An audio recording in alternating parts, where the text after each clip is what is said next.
Tuesday, January 17th, 2023.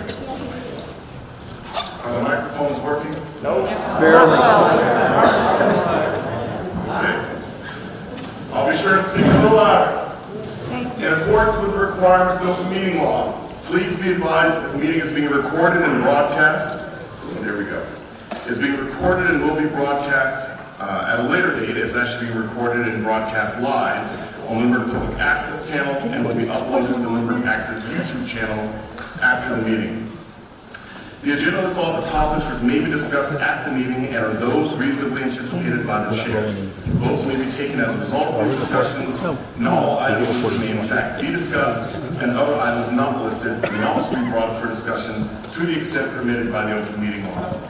I'd like to advise that anyone who is joining us this evening on Zoom, unfortunately, when we get to the question period, you're going to need to email your questions to the town manager. She will be actively monitoring that. The email address is HLEMIEUX. That's HLEMIEUX. And that's at lunenburgma.gov. That will be repeated again later in the meeting for those who are not able to record that. It is now past 7:10. We're going to call, our meeting is now in order. Please stand for the Pledge of Allegiance.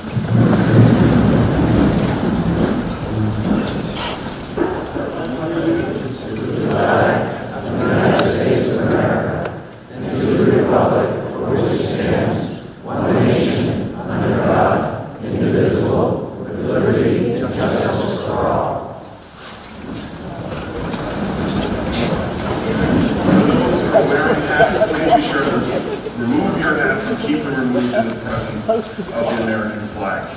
Tonight we are having, I assume most of us are here for the discussion on tax assessments. First though, we have a previously scheduled public hearing that will happen first. This is an all alcohol license application hearing for La Bellena LLC, doing business as La Bellena Restaurante at 50 Massachusetts Avenue, including license applications for the common victualler and weekday Sunday entertainment license. So at this time, we are going to open the public hearing for this meeting, and I will ask the applicants who are with us to come to the podium off to the side. I know it's a little far away from us here this evening, but we will be sure to talk to you here as we go through this. So the select board is in receipt of your application. Will be asked as the applicant if you can identify yourself, give a little bit about the business that you're looking to conduct, and why you are here before us this evening. Nope. Might have to turn it on.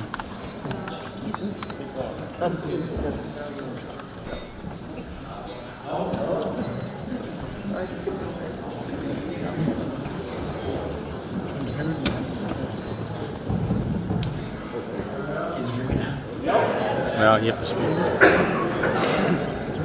My name is Lawrence LeGoy, and I applied for a liquor license for the location at 50 Mass Ave, as they mentioned. I'm looking to open an Italian restaurant in a place of the old bootlegger restaurant, so I'm sure much of you know.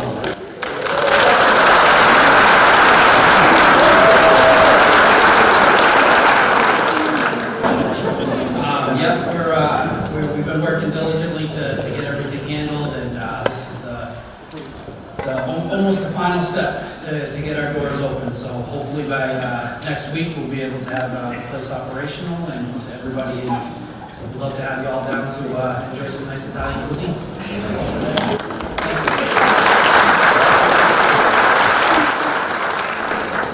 Thank you for that, and to the members of the select board, we'll start with any questions or comments for the applicant. Select woman Stroller. Okay, one question that we have is your time frame of opening is 10 a.m. to 1 a.m. daily. Are you going to be serving food up until 1 a.m.? On the days that we are opening till 1 a.m., our actual hours normally are going to be 11 a.m. till 10:30 p.m. And the reason for the 1 a.m. is for, we have a function room So if a function room is looking to go longer, that's the reason we're looking for that, and food will be served during that time frame if we are there till 1 a.m. Okay, thank you.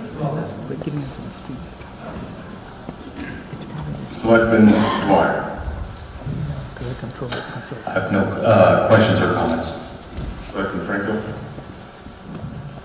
Also, no questions or comments. Selectman Holmes. I want to note that you have the biggest public hearing from...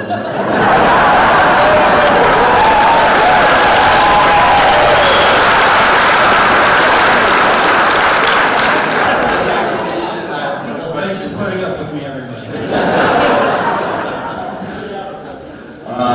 To the application, first of all, obviously, I think a large group of the town is very excited to have that restaurant back operating as a restaurant, and all your paperwork is in order, so I do not have questions beyond what Mr. Roca asked. Thank you.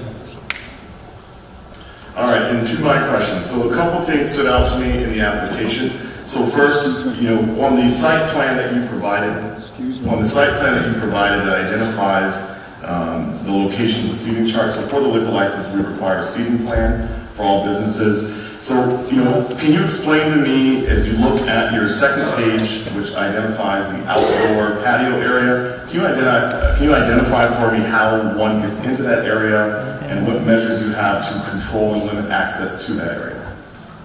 So when you enter the physical building, when you walk into the hostess station, there's a door directly to the right, and that is how you're going to access going into the patio. You have to physically enter the building in order to enter the patio.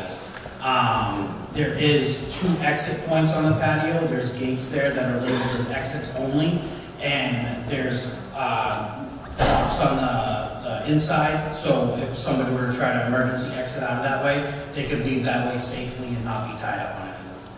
So in general, then, the patio area is a fenced-in area? Yes, it's entirely fenced in. All right, so entirely fenced in. Okay. The other thing is you have some required inspections that need to be performed for your fire alarm system. When do you have those scheduled for? I actually have the reports with me. They've all been taken care of as of... Can you provide those to us? Yes, sir.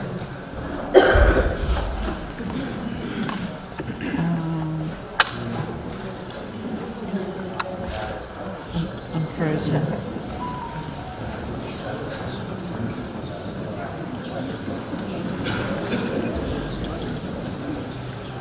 But everything's fine. Yeah. Well, I will confirm to my colleagues that those are in order. All right, thank you so much for your time here today. As noted, this is an important establishment in the town of Lunenburg as far as its location. For many years, it served as bootleggers, as Michael's. I think that for many of us, we recognize that we live in a food desert, and so having another opportunity to have better food, is definitely you can tell I'm no stranger to eating good, so I certainly will appreciate that. All right, is there a motion from the board to approve? I move that the board approve the all-alcohol restaurant license as well as the license applications for the common Vittler's license and the weekday and Sunday entertainment license. Second. Any additional discussion? I just wanted to confirm that the documents that were submitted, that included every necessary inspection and certificate? That is what I reviewed and observed, yes, okay. No additional questions? Okay. All right, we have a motion and a second. As many as are in favor of the motion, please say aye. Aye. Those opposed, no. The motion passes unanimously. So we are going to probably sign this after the meeting, and if you could stop by the town manager's office tomorrow and pick it up, that'd be great.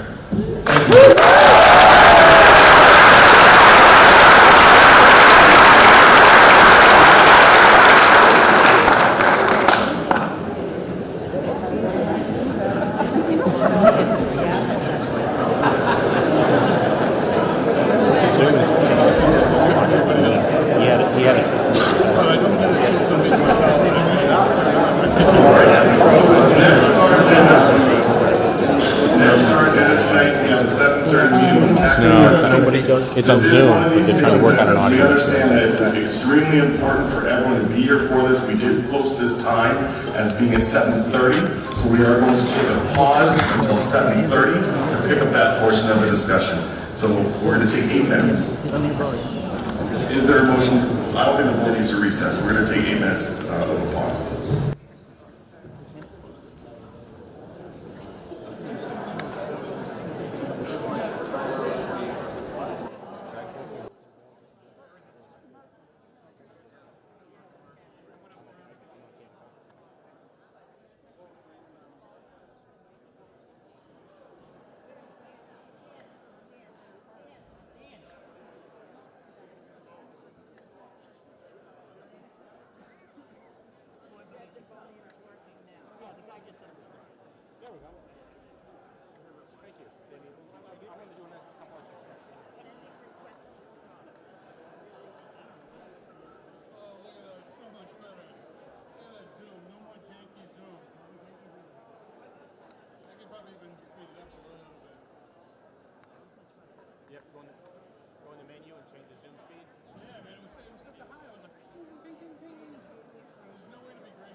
Okay. It was too much for me to go back and forth. See, when he's live and he says,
All right, so you're hearing static as well? They trust the camera in the back of the unit. Let me see if I plug into a different one. If I plug into a different one, can you hear an audio feed? Okay, I'm just walking to that right now.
There's like 5 of these stored out. We have 4 services.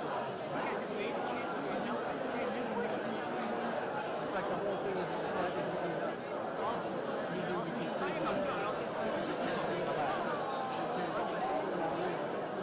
scans it all in your phone.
We are aware that there are some challenges with Zoom right now.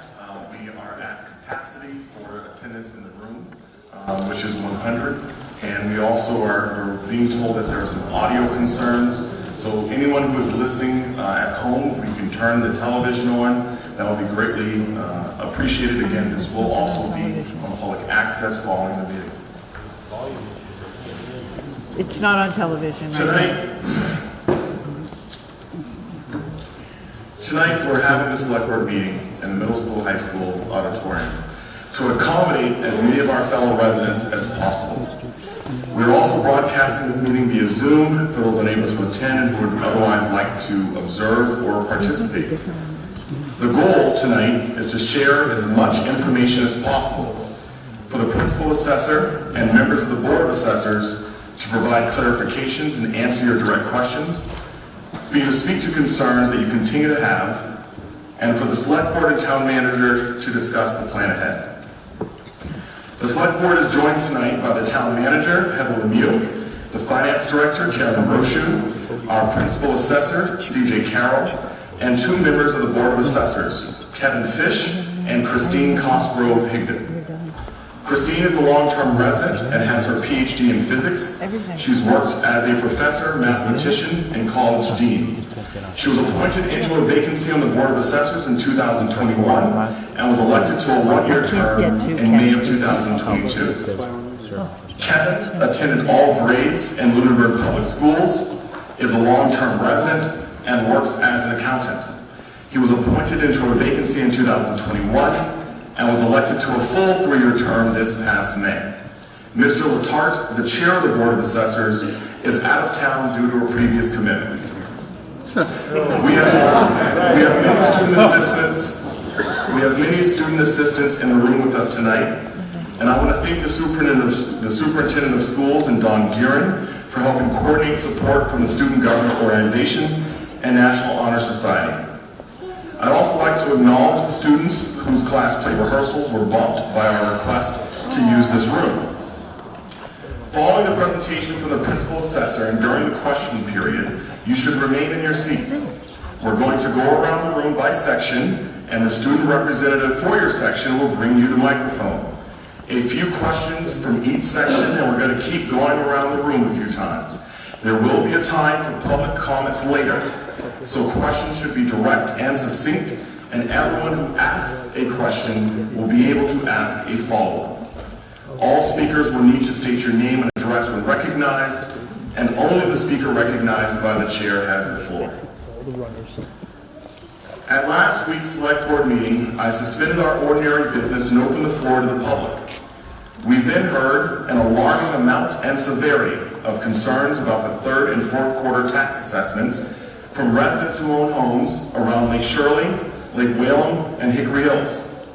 It's clear that many of our neighbors and friends are terrified that they now can't afford to live in their homes in a community that they love because their property valuations are resulting in tax increases up to 300% higher than the previous fiscal year.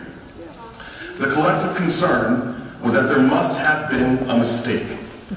And the emails we've received from residents have commented that the lack of prior notification was unethical and immoral toward the many lives and families impacted. Among the many requests we've heard, the core question was, how quickly can the town get this fixed before taxes are due on February the 1st? Over the last week, we've worked with and talked to members of the Board of Assessors, the principal assessor, various personnel of the Department of Revenue, the town's finance director, our council, and our state delegation. Here is what we believe to be true. The question that is understandably on many of your minds is, do I have to pay my third quarter taxes as currently assessed by February the 1st in order for my abatement request to be processed?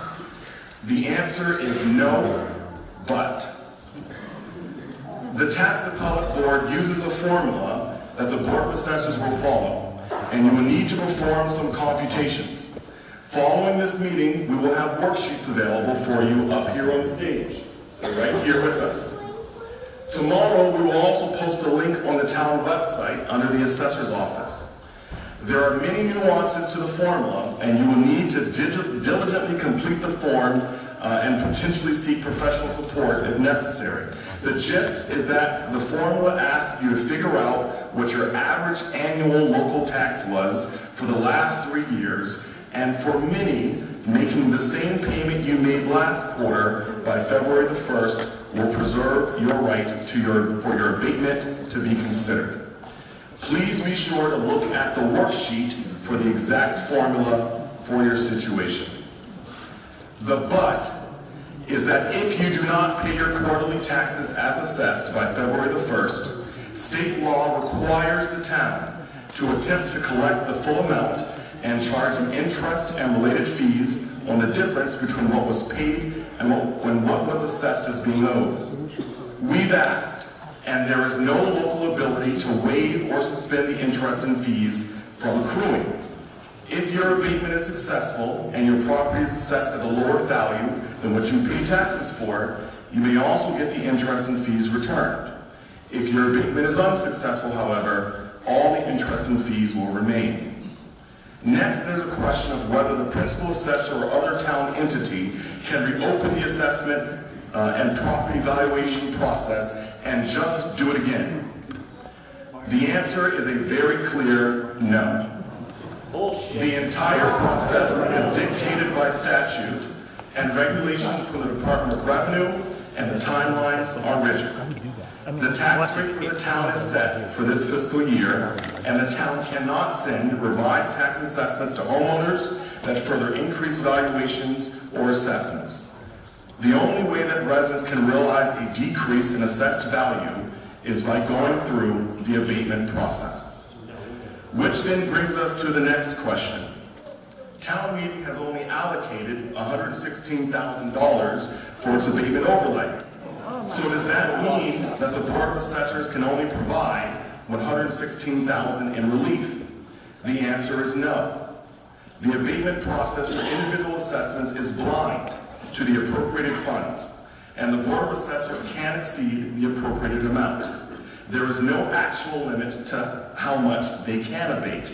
Although this year's overlay has $116,000, it is a cumulative balance. $287,000 is the point at which additional abatements will have a budgetary impact on the town.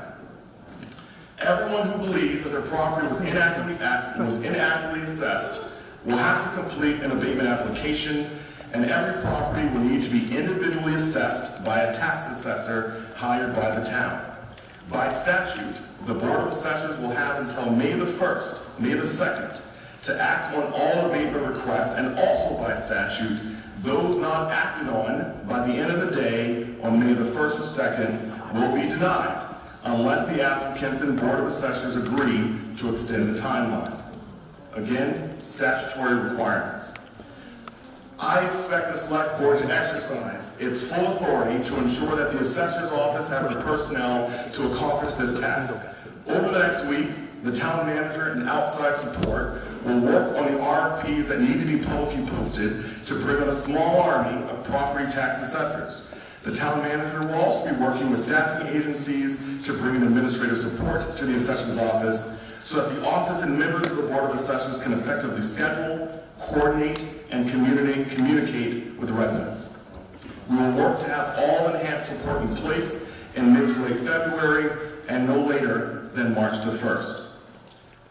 I understand that this is all so hurtful and unthinkable. The solitary available tool to process or look into concerns about valuations this fiscal year is the individual abatement process. In addition to providing heartache, anxiety, and frustrations to hundreds of households, there will be a consumption of what I imagine will be tens of thousands of collective hours talking to mortgage companies, sorting out escrows, and contemplating impossible financial choices. We will get through this. Later tonight, the Select Board will discuss and vote on whether to activate the provision of the town's charter that authorizes the Select Board to conduct an investigation. Such an investigation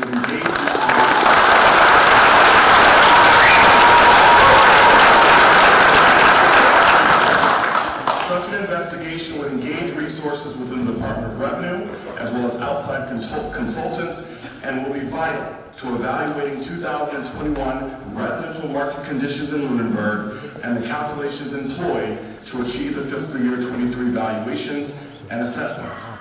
An investigation will answer the bottom line question of why it is that we are all here in this place at this time. What series of events led us to this collective moment? And it will provide recommendations to ensure that we and those to come can better avoid such calamity.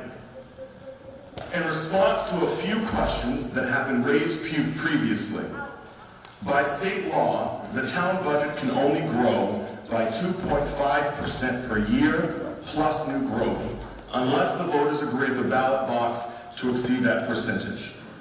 Most of us feel the same way about taxes, so generally, the town budget goes up by 2.5% a year, even in times of hyperinflation like what we've been living through. In theory, if everyone's values were static and never changing, all of our taxes would go up by 2.5% a year. The Select Board does not decide what the tax rate is, but we do decide whether or not the town implements a single tax rate or multiple tax rates for residential, commercial, and industrial properties. In this region of the Commonwealth, Communities adopt a single rate to provide comparable economic opportunities. Ashby, Ashburnham, Townsend, Pepperell, Lancaster, Shirley, Groton, Harvard, and even Fitchburg and Leominster adopt a single tax rate like us and have for at least the last 20 years. Places like Ayr and Littleton that have regional transportation junctions and a lot of commercial and industrial development adopt a multi-tier tax system. The Select Board decided to adopt a single rate for fiscal year 23 on November the 8th. I understand that this is a lot of information to process and that you have many questions. After speaking with the members of the Board of Assessors over this past week, I know they are genuinely committed to diligently, expeditiously, and equitably addressing all abatement requests. Because their role in the abatement process is judicial, they are available tonight to answer general questions.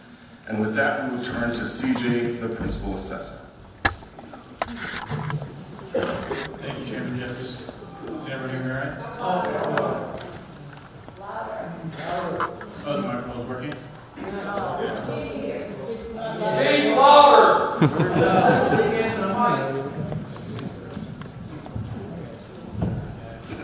Thank you everyone for coming. I'm CJ Carroll, the Principal Assessor in Lunenburg. I'm here tonight to answer any questions you might have regarding the assessed valuations of your property and the process that was used to reach those values. Just to give some background on what that process looks like before we take some questions. The Assessor's Office determines values using a mass appraisal technique. So what that means is that sales are used to determine the market value of properties on a large scale. Each year, a sales analysis is done for all properties across the town. This analysis considers factors such as property use codes, so for example, single families, two families, condominiums, and different commercial classes.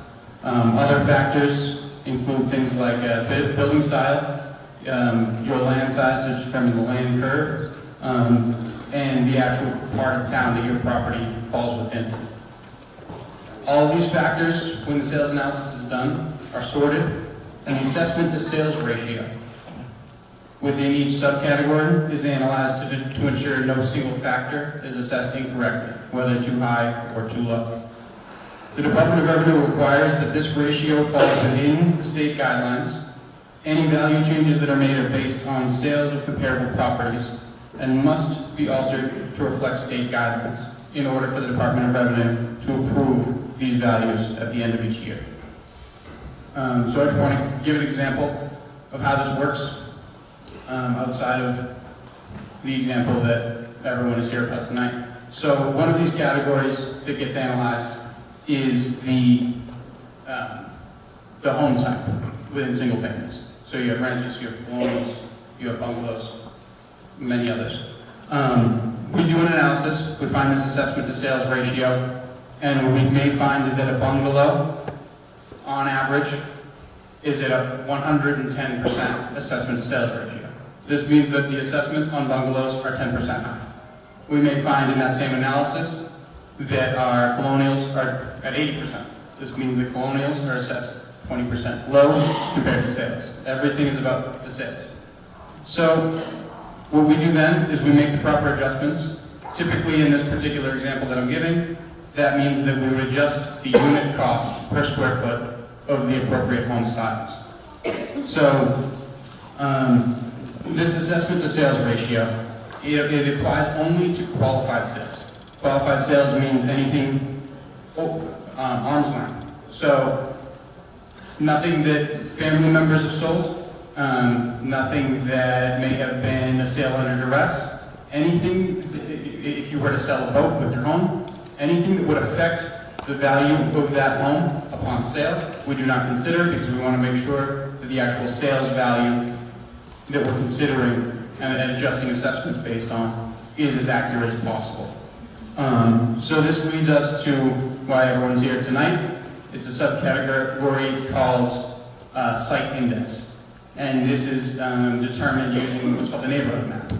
Each town has a neighborhood map. It's to ensure that whatever details about the town change properties based on where they lie, that's reflected within the land value. So in Lunenburg, site index 1 are lakefront properties. That's the 3 lakes that I'm sure most of you live around. Site index 1 was found to have an assessment to sales ratio of 48% before this adjustment was made. This means that the assessments were 48% of what the sales were. This is compared to, across the town, an assessment to sales ratio of 78%. So with that pattern, you can see obviously 2021 sales had increased very significantly. As I'm sure you're all aware, the market did look like that in 2021. However, we did find that there was about a 30% discrepancy with lakefront properties when the analysis was done. And so the proper adjustments were made, and that's how these values came to be. We do not allow during select board meetings talks from the crowd. It has to be recognized by the chair at the podium. You will have an opportunity to ask questions. Please do not speak out.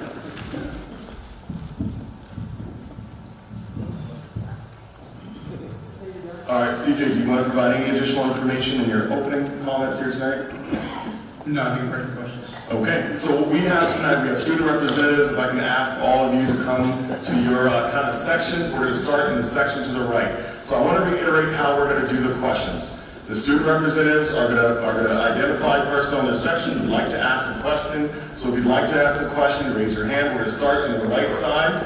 They're going to hand the microphone to you. We're going to do a couple people per section. We're going to keep moving around the room so that way everyone has a fair opportunity.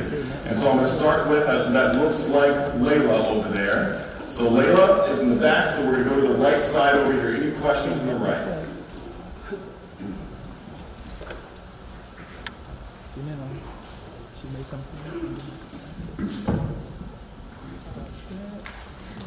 Thank you. Renee, MD6, Iris Court. One question? You will have one question and a follow-up question. Okay. I have a question about the ASR, the S part, the sales. What date of sales was used in that ASR? And I'm assuming it's 2021, and that's correct. If properties that didn't sell in 2021, what was used for the ASR?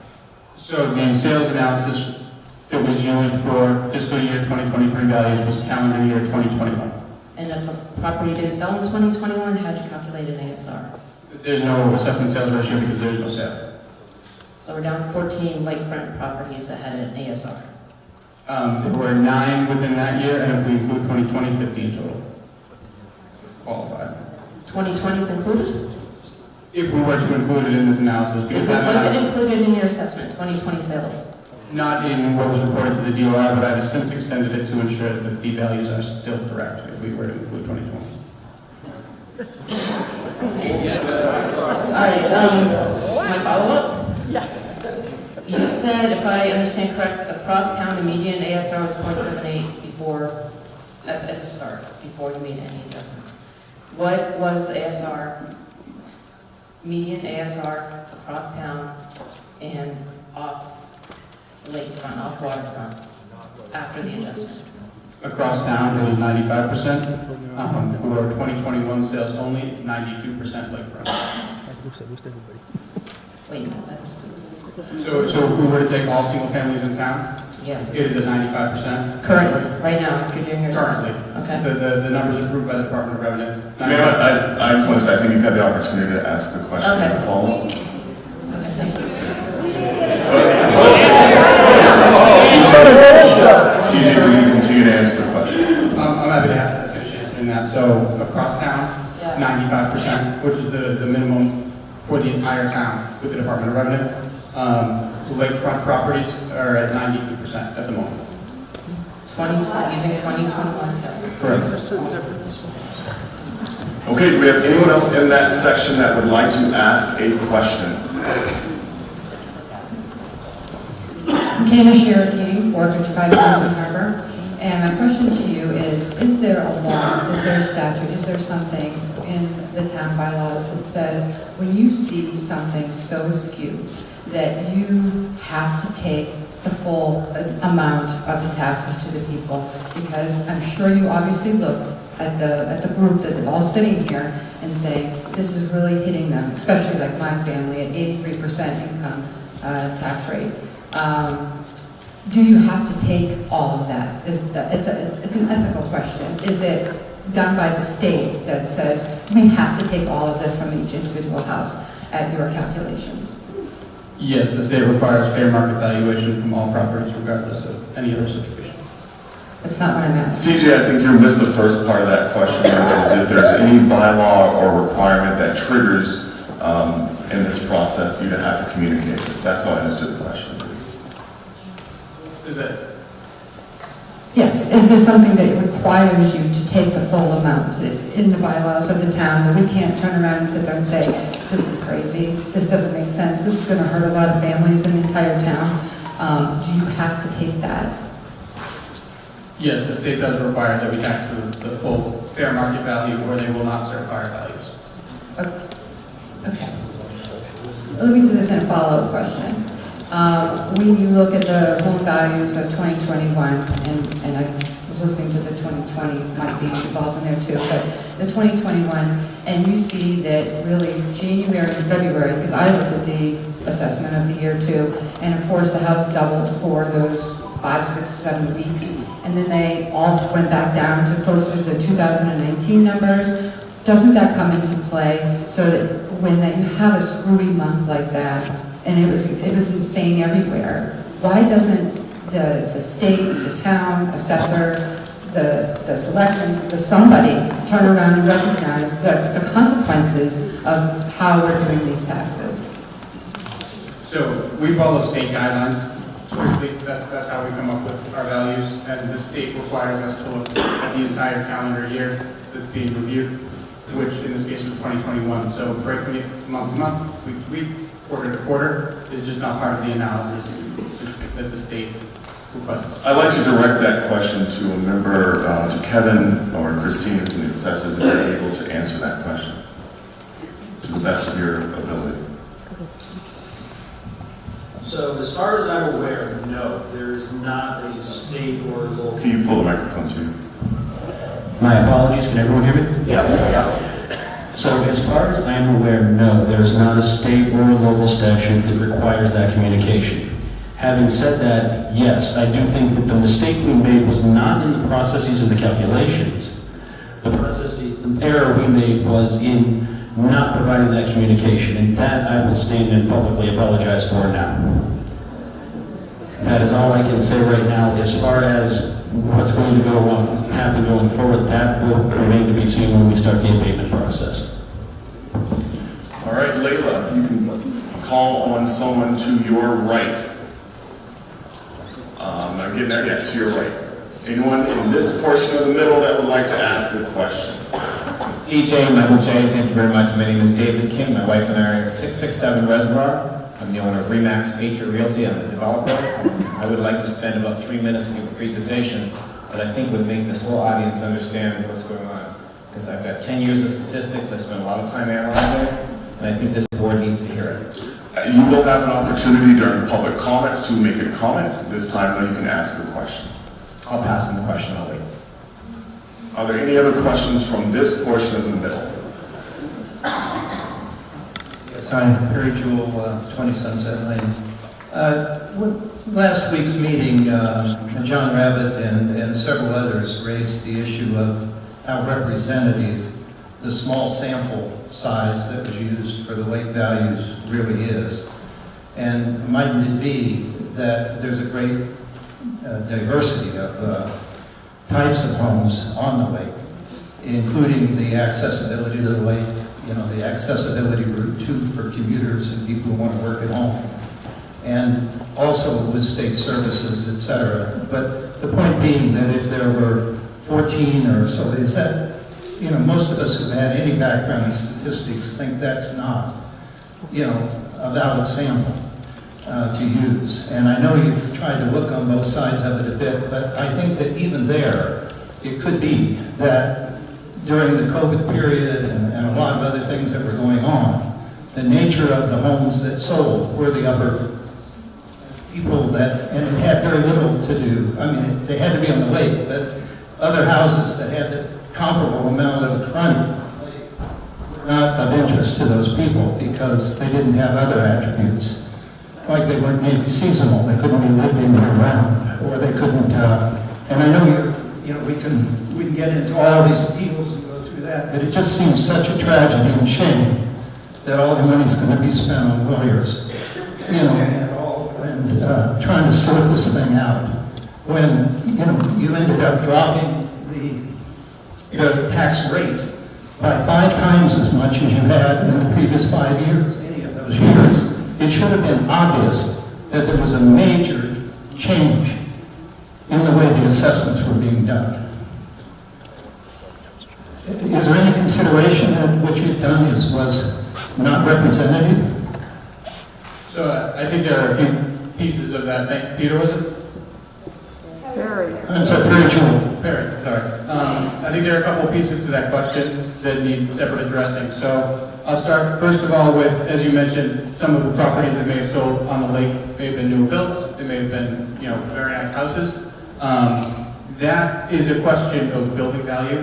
The increases that were made here were land value because at the end of the day, what the sales showed was that it was the lake frontage that was worth more than we had calculated in previous years. So building value is not part of that. It's land value only that saw more increase than the rest of town. The second part of the question, lake access. If there are in fact any people who do not have lake access, then they likely should not be in this class, and that's something that the abatement process will address. Absolutely. Another one, it sounds like you were mentioning statistical significance, which is a good question. So what the Department of Revenue what they require each year is that if, as a whole, single-family homes do not sell at a rate of 3% in that year, qualified sales, then another year needs to be incorporated. They require that for the entire town. So what we saw was that lakefront properties only sold at 2.1%. So that's why when I mentioned earlier, I had just to make sure that the numbers still made sense, I did do the extra analysis to incorporate 2020 sales for lakefront properties specifically to ensure that that assessment sales ratio did not climb up higher than what the state would want to see, and it did not. The last one in terms of tax rate. So just to explain how the tax rate is reached a little bit, the formula to get the tax rate is simply how much the town is assessed as a whole, plus any other revenues the town is collecting, and then how much the town is spending for the year. So the tax rate is just that piece in the middle. So a lower tax rate does not necessarily indicate a change in the way that homes were valued. It is only the piece of the puzzle that brings you to that amount that the town has determined it needs to be spent that year, and then also the assessed valuation of the town as a whole. So anyone who sees more of an increase or more of a decrease than usual in their tax value, all that is adjusting is your slice of the tax pie, in a sense, rather than the actual amount that the town is collecting. I hope that makes sense. Mr. Perry, is there a follow-up question, Mr. Perry? No, I understand how it got said. My point was just that, the only way that composite tax rate went down was because the value of the houses had gone up so much, 5 times more than it had the last 5 years in any one of those years. And that I would have thought that would have raised a red flag, similar to what Mr. Alonso asked at the November meeting, was, obviously the total's up a lot. And as we look around town, a lot of off-the-lake ones, everyone I've talked to is down this year, their taxes are down. And that doesn't seem right either to me. It just seems like the assessments are messed up. Thank you.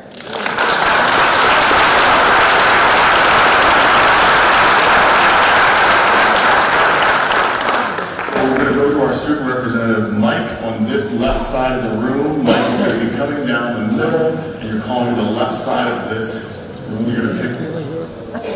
I'm sorry, you're right, my left. Hi, I'm JT, I live at 358 Town Harbor. So my first question is it seems like there's a lot of talk about tax rates and all this stuff. We've had housing market bubbles before where all kinds of houses went up and there was a good sales market. Many years back, and even in the last 10 years, and nobody got reassessed by 300% in their taxes on those bubbles. What made those years different from this last year? Well, as far as 300% goes, that is not what the norm would be across the board. But that's what's happening. Typically, the land value has increased 135%, and building value has gone up much less than that. So what we've seen is an unprecedented increase in home value, therefore an unprecedented increase in sales, and our collective and our assessments are a direct reflection of those sales. For 9 houses, you're taking that assessment of 9 houses that was sold. No, I mean, this was done on a town-wide basis. So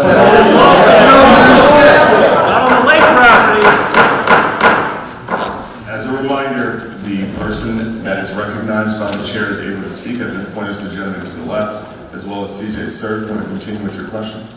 So I didn't really understand your answer. And there's also, anyway, my follow-up question would be, is me, just like a lot of people on my road, have 2 pieces of property. We have one on one side of the road, which is not lakefront, and one on the other side of the road, which is usually everybody's beach or area where they're near the lake.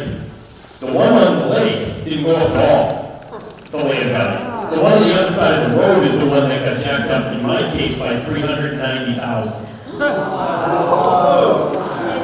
That's in 1 year difference. My value of just the land, the house that I put $110,000 into just this last year didn't go up a dime. Just the land went up $390,000. How can that be? It doesn't make any sense to anybody here, and for everybody across the Lunenburg that is also, they don't have this tax site. So how did their land not go up, and ours only if you're near water went up? Thank you for your question.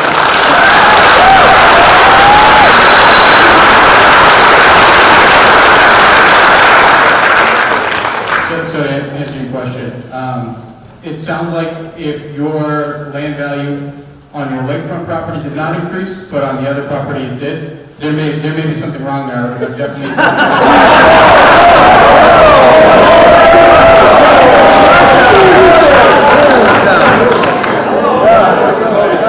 Again, I do understand that when it comes to our homes and our taxes and our ability to live in a community that we love, that this is a really emotional meeting. But we want to make sure that everyone has the opportunity to get the information that they would like to get tonight. So again, I want to just encourage everyone who's here to let's allow this process to keep moving forward so questions can be asked and answered. Mike, I'm going to call someone else from you. I'm John Trainer. I live at 105 Horizon Island Road. And after thinking about this for a week, the thing that mystifies me the most and points to the fact that something is not right is that this hasn't happened in any of the other 351 communities in the Commonwealth. And we are not.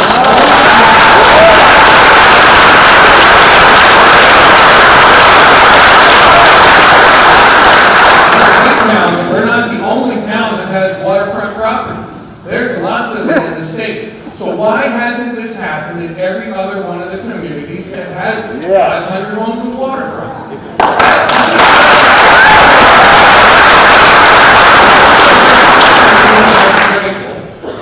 I will interject in this one. Sir, I certainly understand the sentiment. I don't think our assessor can speak to the values of any other community other than Lunenburg.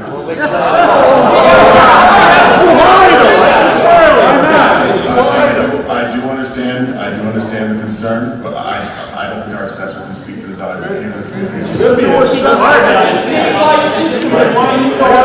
Another person from your right.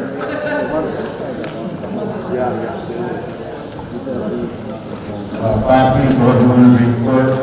first question was, did you do any match pairs analysis of lake versus not lake?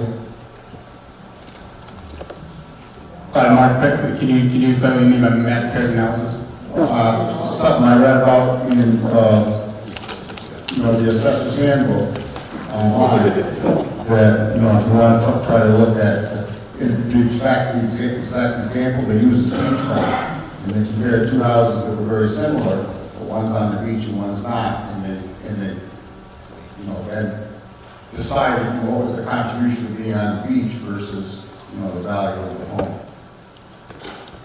Yeah, so that's done within the site index. So you have your building value, which, as you mentioned, is stagnant across town. The same home is the same on one side of town as it is the other. So what we look at is just the land value within a situation like that. And that's why only the land value increased, is because when we see of a similar home selling across town for a certain amount versus in front of the lake, and there's a discrepancy there, then that's the change that needs to be made. Thank you. My second question is, or my follow-up question is, can you elaborate on the sample size of sales on lakes that was used to establish these values? Yes, so in 2021, there were 9 sales, which is 2.1% of the total, and if we expand that to 2020, as the DOR would require at the town-wide basis, then we have 15 qualified sales, which is 3.5%, which at that point it does meet our statistical significance that the DOR requires. They require to see 3%, so that 3.5% is something that we extended into 2020 just to ensure it was statistically significant. We found an assessment to sales ratio at that point when those were included of 94.49. Mike, if you would like to call someone to your left. So this is from the middle section here. Anyone here with a question? Eric Pettis, 43 Hemlock Terrace. Thank you for the opportunity to speak. And thank you for all of you to be here tonight to address this important issue. Okay, I'll speak louder. So I have questions about the history of the tax assessing process. My understanding is that it was outsourced, and then it was brought in-house, and there's been numerous changes in the leadership since it's been brought in-house. And I don't know how to say this any other way, but is it possible that the mismanagement of the assessing process itself, through not paying attention, historically for the past 2 or 3 years, is causing this to be a catch-up year? I will direct that question to the town manager. Okay.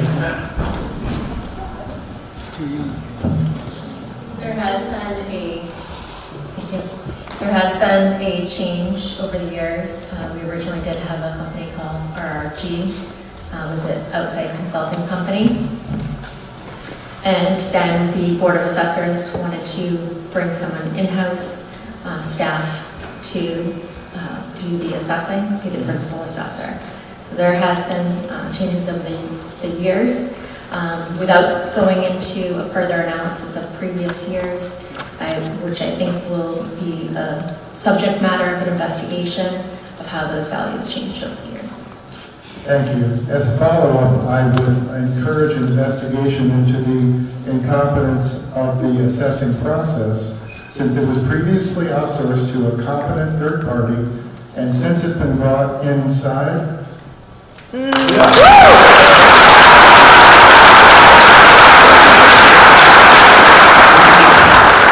Thank you, Mike. Mike, if you can pick one or another person from the middle section here to ask a question. And to the student reps, make sure you guys are going inside, not just the aisles here. Yeah, that's easier. Jeff Tennis, 715 Page Street and 265 Sunset Lane. I have the pleasure of both having increased and reduced taxes, so thanks for that. And my question goes to, why did you pick on the land?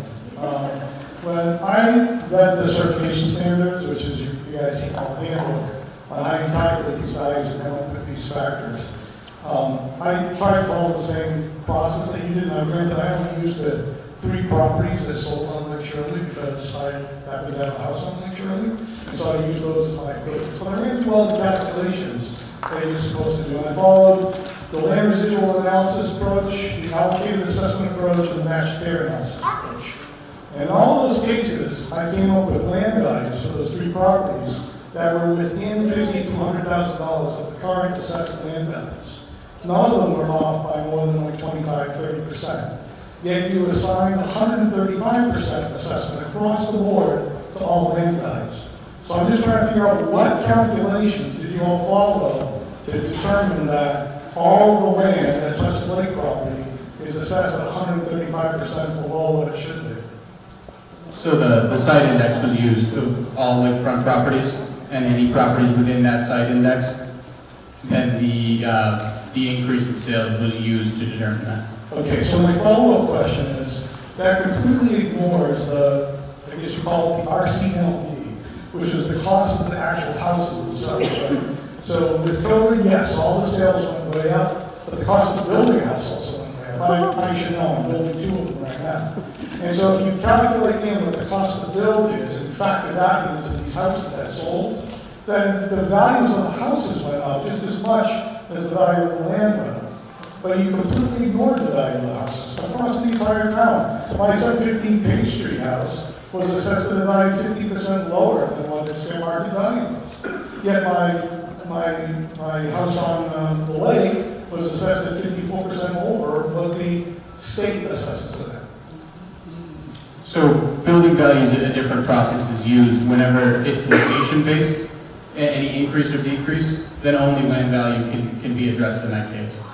But it's not just location-based, right? So the cost to build a house is the same on Page Street as it is on the lake. Right? So if it costs $400,000 to build a house that's currently assessed at $200,000, then the house is currently assessed too low. You have to increase the value of the house as well as the value of the property. You can't just attack the property values. I don't know the particular situation that we're discussing now. I mean, I'd be happy to go over with you and see if we can but Mr. Chittis, I want to thank you for your questions. Let's get the answer.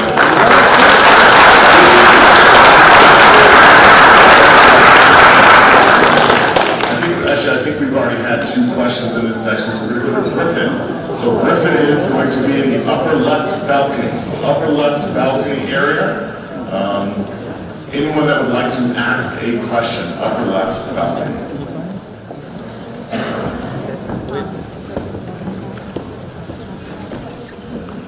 Michael Barnowski, 85 on the road. Have you considered resigning?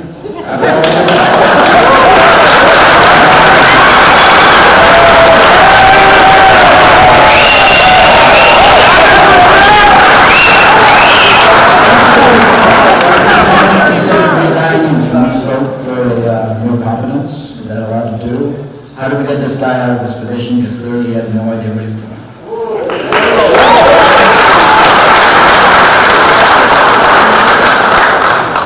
If you want to provide it to the next resident in the balcony, if you don't like to ask the question to your right. Answer the question. No. Trisha Seaflick, 65 South Road Road. I bought my house in 2020 for $350,000. So you're now telling me it is worth $800,000. I mean, I'll get the hell out of Wittenberg if that's really what it's worth. But how did you come up with valuing homes and taking in the 2022 or the 2020 values and telling me that it's now increased to $800,000 land and house increase? You said you did the market analysis and brought 2020 in, but that is clearly not the case. If you, I want to ask, if you can, I heard your question. The assessor can't respond to your specific situation, but can you clarify what your question is for me? It's not specific. We all have the same question. My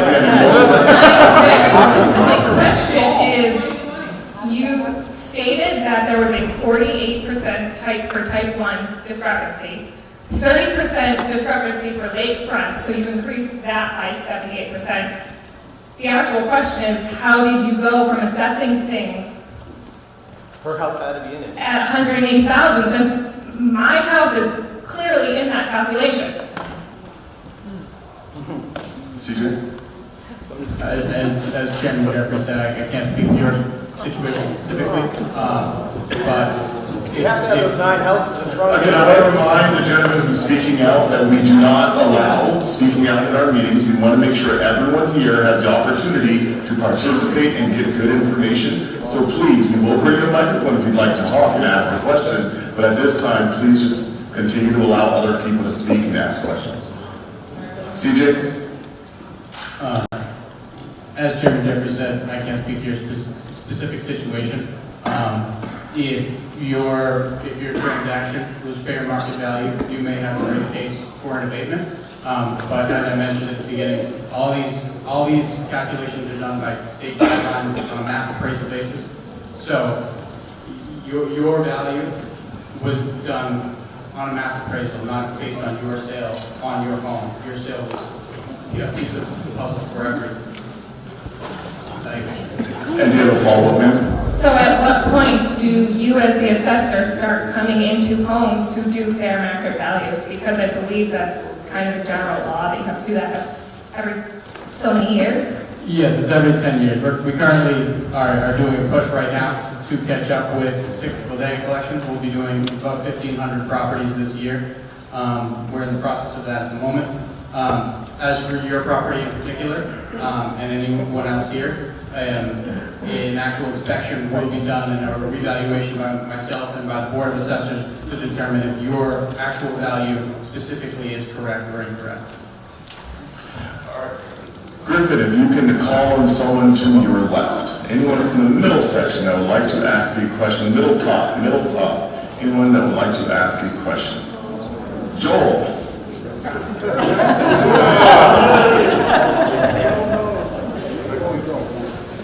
Hi, Joel Swinson from 17 Road Street, Lindbergh. I'm looking at my tax card right now, and I'm very confused by the landline valuation section, because I don't really read these often. It talks about my acreage of my land, which is under question by everybody, and I have a very specific unit price of 4.54 for my acreage.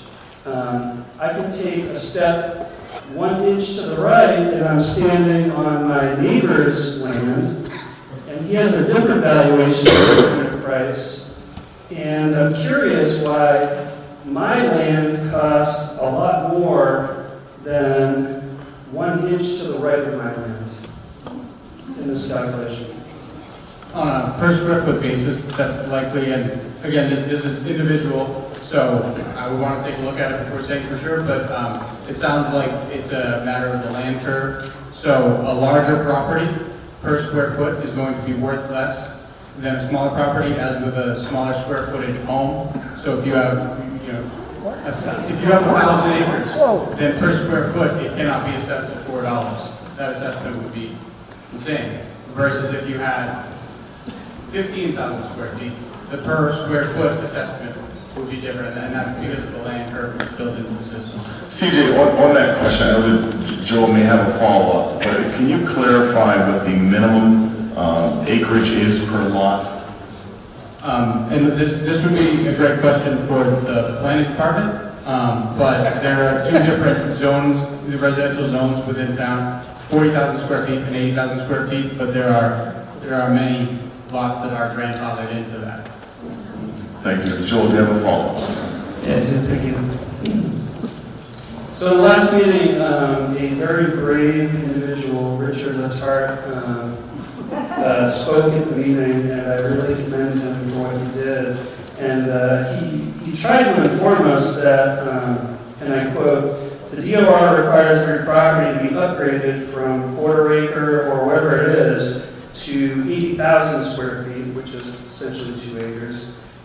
In other words, no matter what it is, the land is assessed at 1 to 2 acres, and that is a fairly recent thing. I'm curious, 3 questions, honestly. Is that true? When was this put in place? Was that this year? Has that been consistent for the past 10 years? Is that in fact new? And was this a principle that was across the board? Lakefront, non-lakefront, Ken's non-lake house, Ken's lake house, the guy behind bad areas, or was that a targeted thing? So I just want to make sure I understand the question correctly. You're asking if every parcel, regardless of how small, is assessed up to that 40,000 or 80,000 square foot? Yeah, that was a direct quote from apparently the chairman of your assessor's board. That is not true.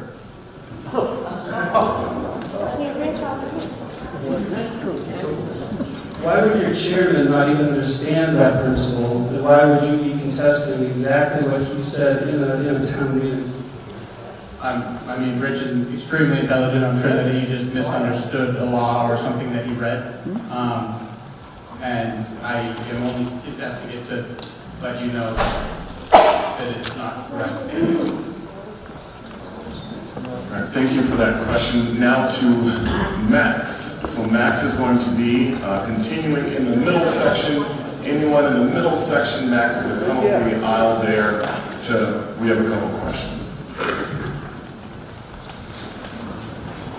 Mike Wembley, 611 Reservoir Road. I've got observations made like everybody's made, so I'm going to kind of look at a different part of town where there are 46 parcels and not one of them is assessed for their land. Each one of these parcels is between a half an acre and 1.5 acres. They're over 3,000 square feet, and their average assessment is around $448,000 for their building, 0 on the land. These are houses on Cortland, Alder, and Willow, and it says land use condos. These are private individual homes on a half an acre to an acre and a half, and they're not getting charged a penny on their land value. And you sell those houses, those are the $1 million houses they're going to sell in town. And how do they get a condo designation? Because I want to turn my house into a condo.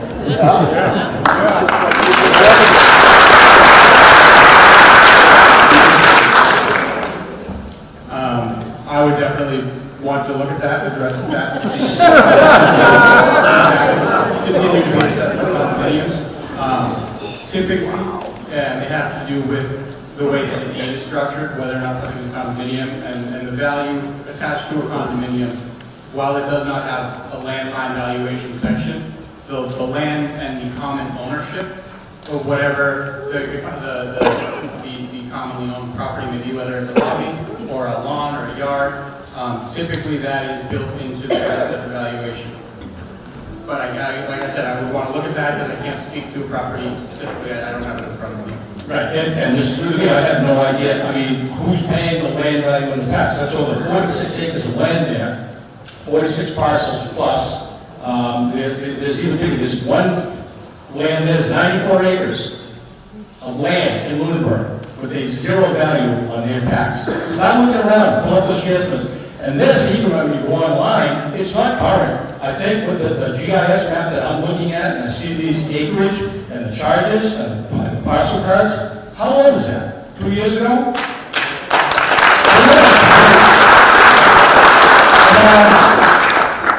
0.1 acre land and 0.2. 2 houses on Lake Charlotte. And I'll spare you the numbers, but it's just like all of you. I'm getting whacked, and I have 2 weeks to come up with an extra $5,000 over and above what I would have been paying for my taxes if it was like last year. Something's got to be done. Assess all the money you need to not whack all of the lake owners in the town of Lunenburg.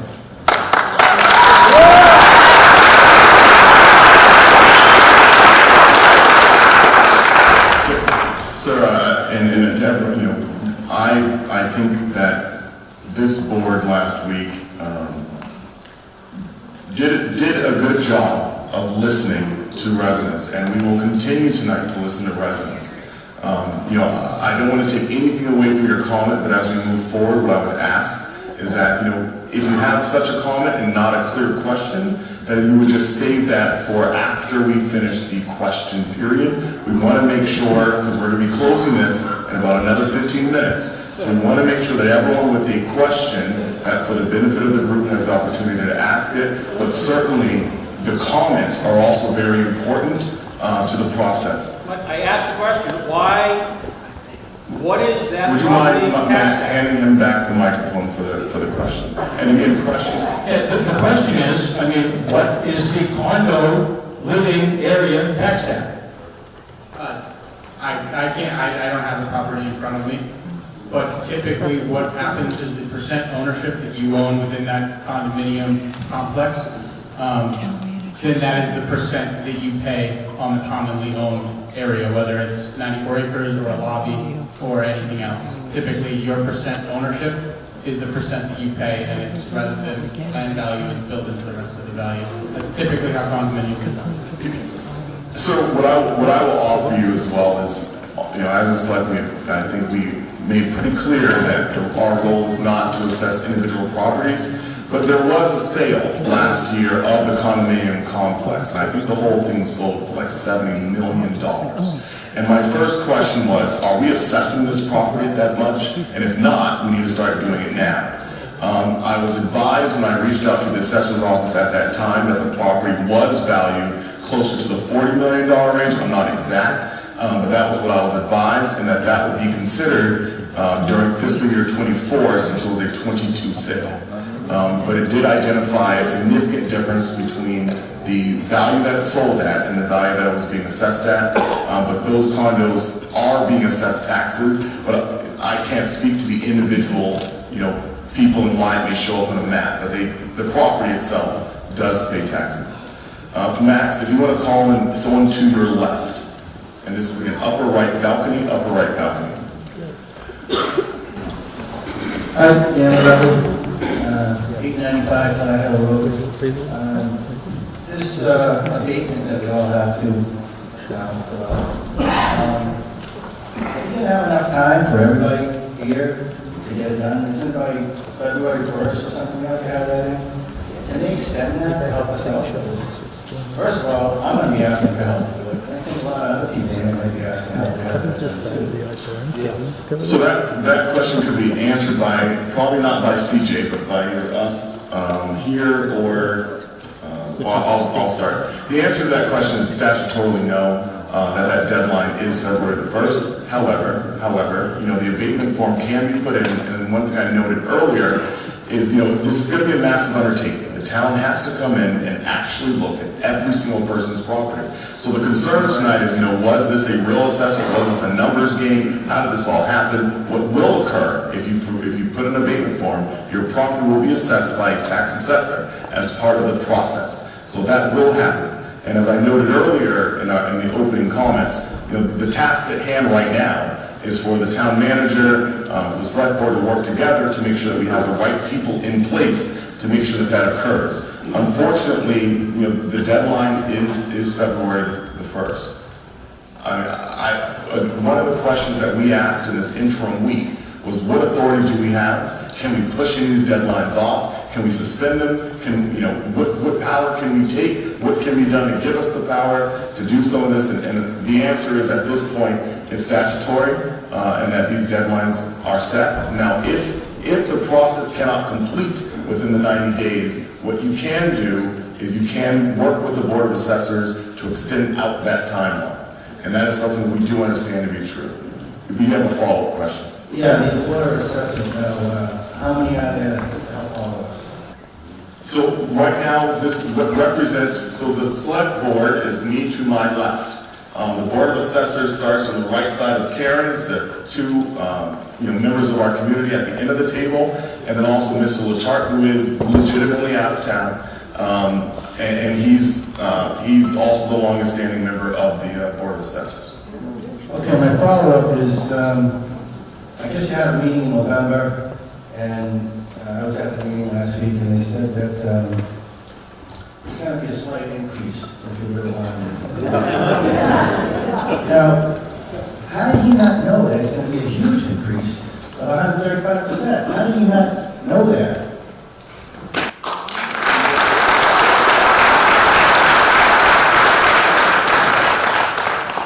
So what was stated at that meeting was the increase in single-family homes as a whole across town. Just be honest.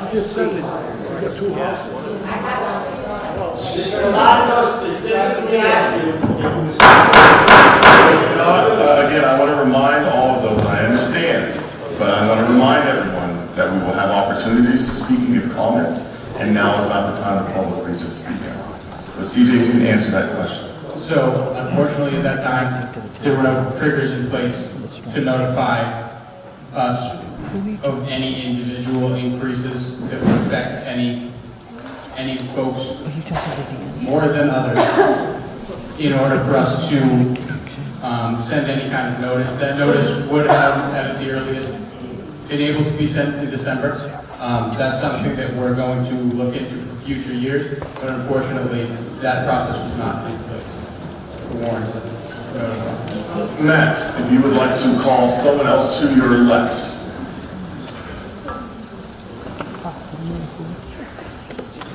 Joanna. Hi, Joanna Bellata, 362 Sunset Lane. How are you? I have two questions. My understanding is you have these numbers all done in October, and you know how it's going to be set out in October. Is that correct?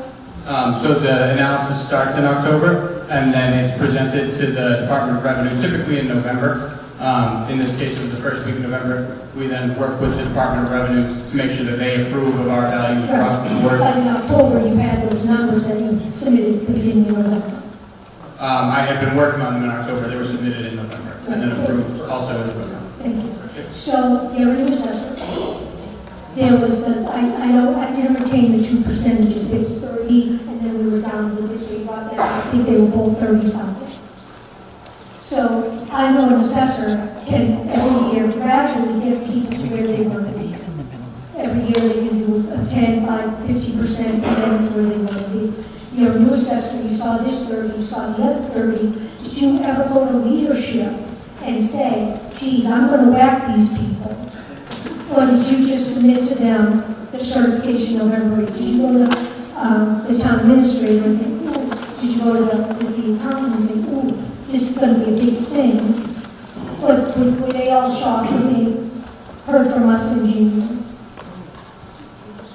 To my knowledge, there is no way with the state, according to state guidelines, to increase values over time to meet what the sales values are. That's a process. The 30 that was lacking, the 30 that was lacking that you wanted to get us up to is what you could have gone year over year. To my knowledge, that is not according to Massachusetts state guidelines. Okay. And CJ, if you can answer the second part of that question as well. Thank you. I'm sorry, can you repeat the second part? Once you saw these two numbers. Joanna, if you could just wait for the microphone. Oh, sorry. Once you saw these two numbers and the percentages and the dramatic hardship it was going to cost over 600 people, did you go to your leadership as a new assessor and say, Houston, we have a problem? No. Unfortunately, no. There were no triggers in place to warn me to do that. It's something that we'll work on in the future to ensure that any significant increases like this, if we can warn folks any sooner in December, then that's something that we will work on doing. But unfortunately, no, that was not something that was, that's not something that was warranted. The values were set according to state guidelines. Thank you. I'm going to turn now, we're going to start the process again. We're going to do a little less questions. I'm going to turn now to my colleagues on the board to have the opportunity to ask a question. I would ask the board to limit the questions to one. I'm going to leave it to the people in the crowd to ask questions.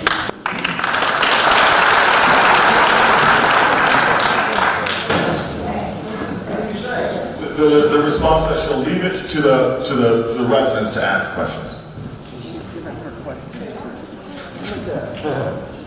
She didn't say it like that. The other ones, the residents in the crowd. Thank you, Mr. Dwyer. So, one of the things that I've been thinking as I've listened to the comments, and the assessor indicated that he went back and looked at the 2020 sales to get the sufficient number of lake homes to have a proper assessment. And by looking at those 2020 sales, his ASR value that he had assigned, the 48%, is still valid. I guess my question is, if it was still valid then, does he have any speculation on why the previous assessment did not change if that ASR held true?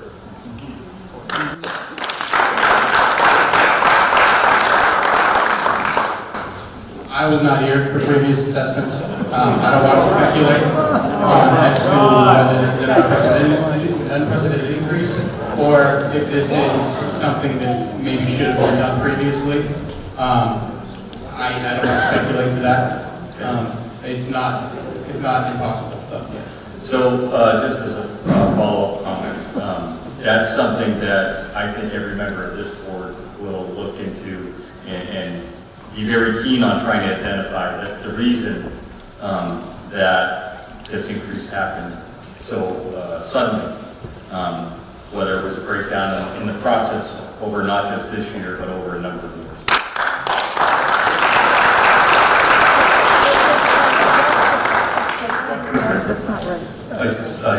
Many of the questions that I had were raised by the residents, so I'm not going to be redundant on that point. I think I have what I need at the moment. Thank you, Selectman Just one question right now. So you're doing this as a mass process, as you indicated several times.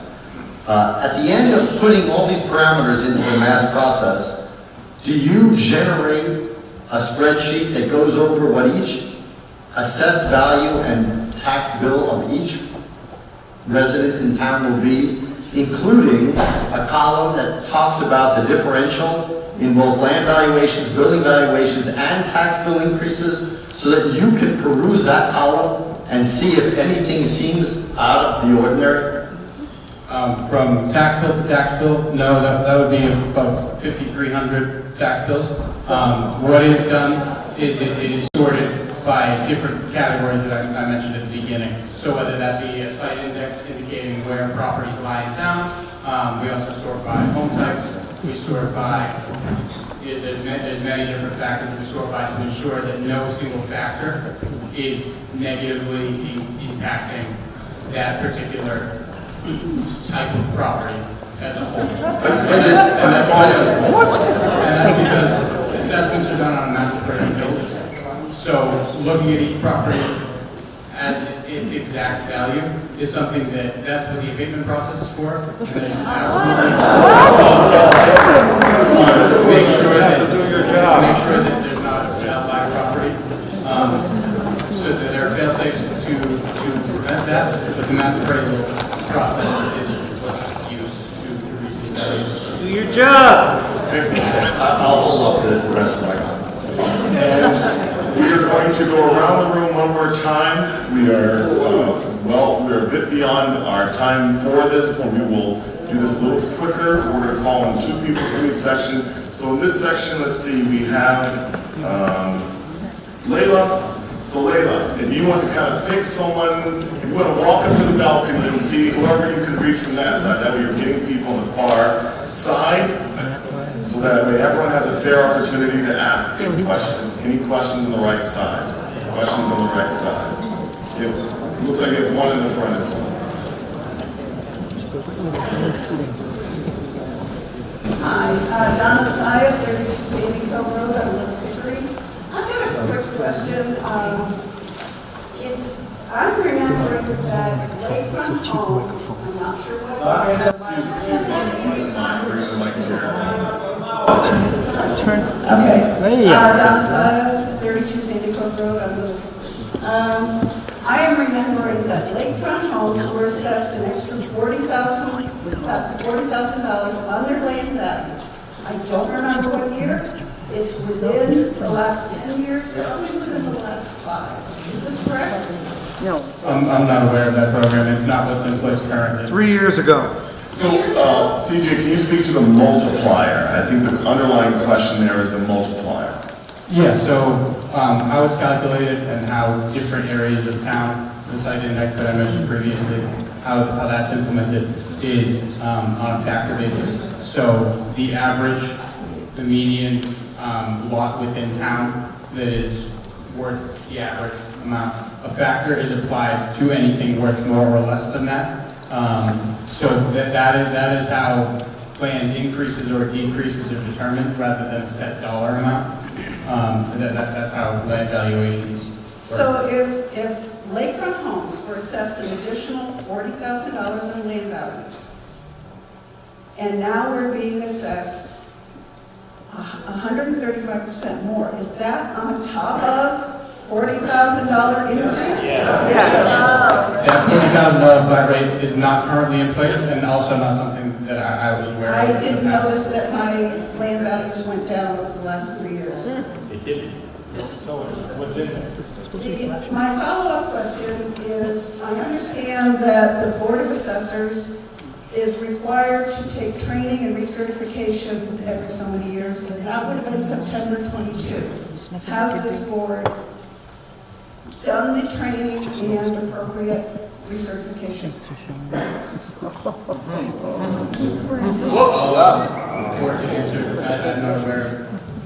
So have you taken the training?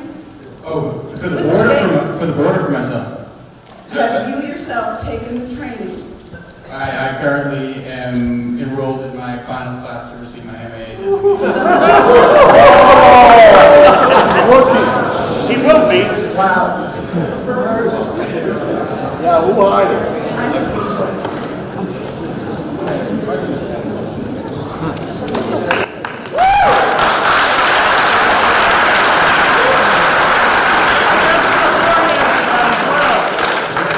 I'd like to call on one other person from that section. We're going to come in the middle. Looks like we have a couple of people who are looking to get called upon.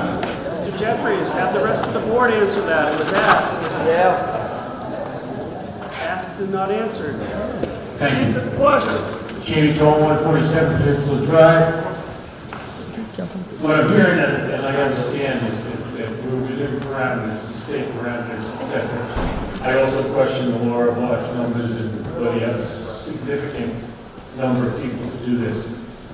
If you go through an abatement process, and by chance abate 9 of the 9 that you based all of ours on, does that de facto abate all of ours?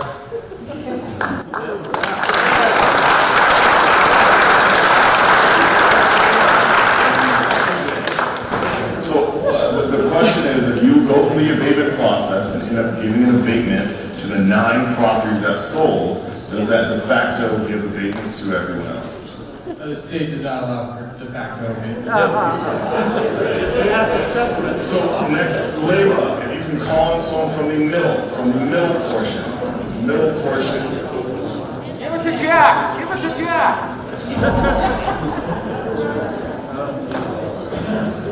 Carl, 50 cents that link. Can you hear me? Is that better? Yeah. Thank you. I think I heard that there is absolutely no way that this can be changed through the state. I think I heard that. Is that correct? That there is no process, no matter what we find out with our investigation, that there's no process to correct a non-validated, proven issue in the process, that there's no way that the state would entertain modifying our assessment? I will answer that question. We have met with town council. Town council has provided us with specific language. It's very clear that no, the answer is no, that we cannot reopen the assessment process. Again, I want to remind the people who are speaking out that a lot of people came here tonight to get questions answered. You know, I want to be respectful to you, but we also got to be respectful to each other. So we want to make sure people who are here to get answers can hear them. So to answer your question, Mr. Lott, we did reach out to town council. We met with town council. Town council was very clear with us. He provided us with the language, what controls all this. And unfortunately, I think we were hoping or wanting to see that there was some other option on the table, and the option that is spelled out is the abatement process. And I think one of the questions was, well, what if there's a mistake? Or what if there's an error? And what if there's a lot of people impacted?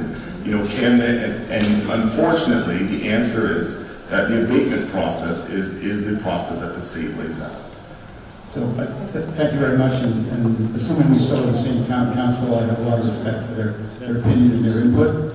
However, I also know that lawyers have all the opinions in the world, right? That one lawyer is not necessarily know everything and, able to, if you just take that one lawyer, we wouldn't have any trials. If lawyers were always I can interrupt to say that we also communicated with the Department of Revenue, and we confirmed this with the Department of Revenue as well. So our lawyer provided us with a specific language, and it was also confirmed by the Department of Revenue. So it's not just the opinion of our lawyer, it's also as confirmed by the Department of Revenue. I'm a never say die kind of guy, so I appreciate the answer. I have one follow-up question for this, since it wasn't done. During most of the discussion, we keep using, or the town keeps using the language of lakefront property. And yet, at one point this evening, you said lake access. Are those the same things in this process? If the people that have access but are not abutting the lake, but have access right away or some other deeded thing, are those properties also considered lakefront in these calculations? CJ, I think this question speaks to the map, if you can clarify that as well. Yeah, so what was used was the neighborhood map. That's what dictates the site index that I discussed earlier. Any properties that are on that site index are the properties that were affected. I don't know specifics of whether or not those right-of-way properties may be on that site index or not. Like I said, I can't speak to a specific property. Typically, it would be the property that is directly on the lake with access to that lake. And if there were a unique situation, then that could definitely be addressed on a unique basis. And you have a follow-up, Mr. Long? So it sounds like deeded rights to the lake, which have value due to the lake, are not included in this process, which means they're left out, which means everybody else's taxes are higher. That's not what I said, no. There may be situations where a deeded right of access did cause that property to be within the neighborhood. There also may be situations where it did not. That neighborhood has been preset. It has been existing. It's typically looked at by the state every 5 years through evaluation cycle. So I can't speak to any specific properties, but it is possible that any of those given properties may or may not be in that site index, and anyone who believes that maybe they don't have the proper access should certainly have the property looked at individually for abatement. I don't think anybody's going to come in and say, I have access to, and my value, Well, I was thinking of the opposite. It sounds to me like, in general, those properties are not considered. And if it is, it's a coincidence, not by coincidence. So it doesn't sound like a fair evaluation. Some people that benefit from the lake are taxed higher, but other people that benefit from the lake are not. There's an underlying question here, CJ, which is, did you adjust the maps that have previously been used by assessors who came before you? No, the maps were not adjusted this year. They are only adjusted every 5 years within the revaluation cycle. Thank you, CJ. Mike, if you can pick some people from this section, we're going to pick 2 and 1, and we're going to move up to the balcony, unfortunately. You have some people on your right, yep, so you can... Dave Rogers, 82 Highland Street. Am I correct when I say that the year in question is 2021? That's what you used? Correct. How many sales took place in the town of Lunenburg during that period of time? And is there any correlation between the sale price and the assessed value? And I have one follow-up question. I can get that exact number. It was in the range of 140. I can pull that up. I don't have it off the top of my head. In terms of, sorry, can you repeat the second half of the question? Yeah, is there any correlation between the sale of those 140 properties and the assessed value? Yeah, so what we actually do to determine the assessment is take those sales and ensure that what the state guidelines say, which is 95 to 105%, the assessment needs to fit within that window of the sales price. So that's how the sale relates to the assessment. And that analysis was done? Correct. Yes. The second question I have is I've got a little bit different issue with the land and my house on Highland Street. When we moved here 50 years ago, it was 1.08 acres. And over the years, it shrunk. I'll tell you, that's another shrunk in that house. So how does that happen? It's right now 0.88 versus 1.08. Land doesn't shrink. So I would say I'd be happy to talk to you and figure out what may be occurring if you didn't subdivide, if nothing else changed on your deed, then we can definitely address that. And lastly, I think we would all be remiss if we didn't take an opportunity to thank the moderator here, Mr. Chairman of the Board, and the Board of Selectmen, and everybody else that worked so hard to pull this together for all of us. Thank you very much.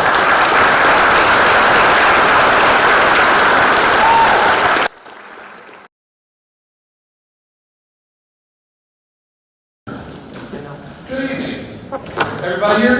Yeah. My question to you is, Mr. CJ, is the fact that I live at a 480 square foot house with 1 bedroom, 1 bath, on 0.33 acres with 56 stairs down to the water. You have, or some government official has my house valued at roughly $595,000. Now, I just got an appraisal done, not last year, not 10 years ago, but yesterday, over Lunenburg, Lancaster, and Westminster, and the high-end value of my home is $324,000, which Lunenburg now has it set for $595,000. Could you come up with an idea of how that happens? It's $270,000 difference. And I do have a follow-up question. I would definitely want to look at the property. I do have a follow-up question. This is one you, CJ, the board, or anybody in this room.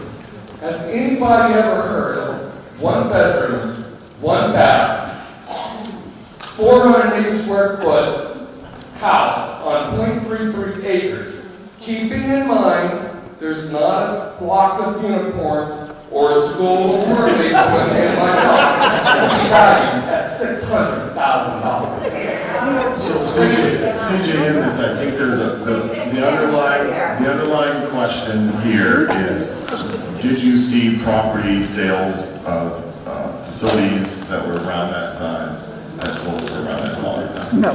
Not facilities, residences, buildings around that size that sold for that dollar. Roughly, do you have I don't know any sales off the top of my head, to be honest with you.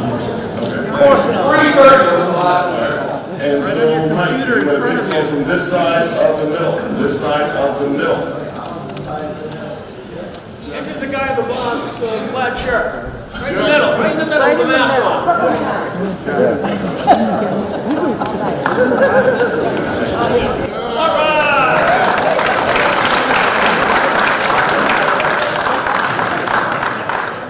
My wife's works like that.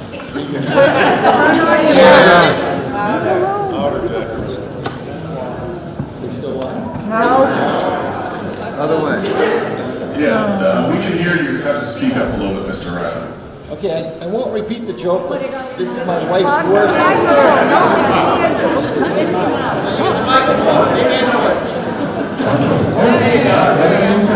Okay, thank you.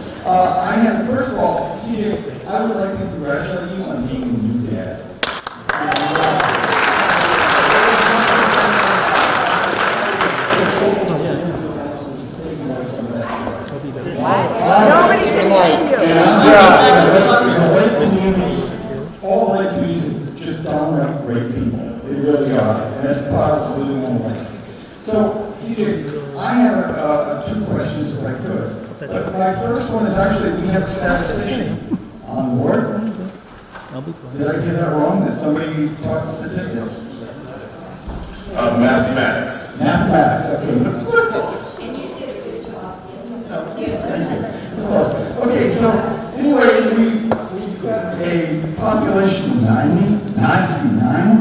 Normally, when you look for statistical significance, you take the square root and add 1. So I'm taking like 3. So you just barely met the minimum requirement for statistical significance.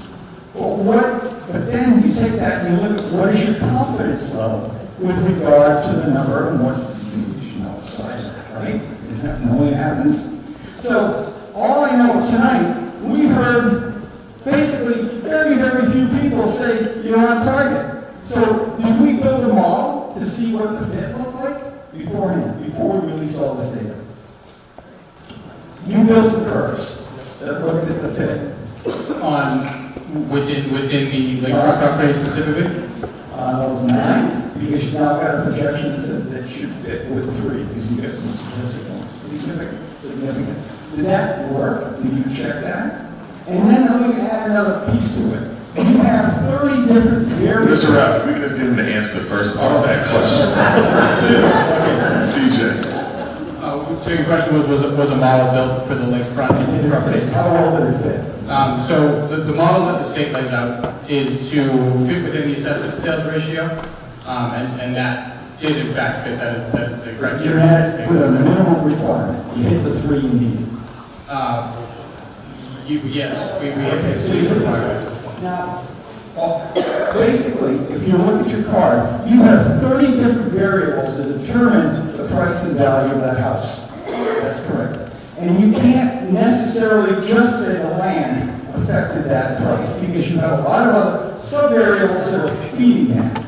Now, when you found the 3, when you do the comparison, you usually try to find something that fits very, very closely together. Like, they all have 3 bedrooms, they're modern, the condition was good, and then you get this feeder variables in what was the neighborhood looking like, what does the lawn look like, all those things. I have a neighbor who his back property is totally landlocked. He's sitting on an entire piece of rock. He's lucky he could squeeze a septic system in, and I think that, you know what, that's an outlier that should have been identified, or maybe we don't really have as good a fit given the variables that go along with it. Now, Mr. Rapp, I do appreciate your comment, but can we get so to I just ask the asked, what do question? you think your confidence level, what is your confidence level in that number? No, sir. The math professor. Can't hear you. Christine, it's not good at all. You have to, yeah. I'll tell you, John, I would worry about it. I do, because my bill got hit real hard. And at the same time, I had the same thing happen to me 4 years ago, 5 years ago. My property was raised, I went back and got an abatement, and lo and behold, it's back. So where's our record system? You know, so anyway, thank you very much. Thank you, Mr. Rabbit. We're going to go to Griffin. Griffin in the upper left balcony. And again, if we can just pause for a second and give our students a round of applause.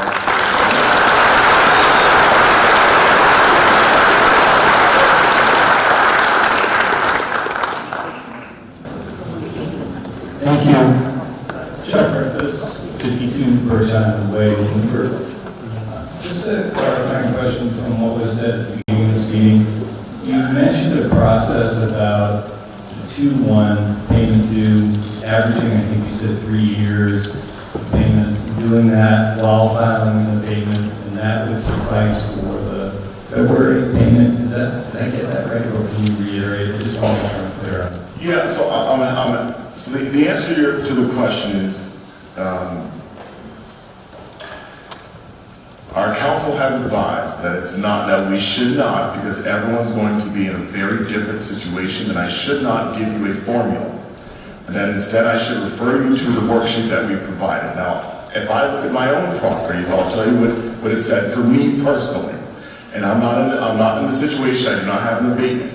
But personally, putting in my own taxes that I have paid for the last 3 years, that what it tells me is that by February the 1st, that I would need to make a payment of 75% of what that overall average for those 3 years would be for me. Now, in other words, you know, by February the 1st, we've all paid roughly 75% of our taxes. So for me, what the formula came out to was that if by February the 1st, I made the same payment, or actually less than what I paid last quarter, that if I were filing for an abatement, that I would be good to go.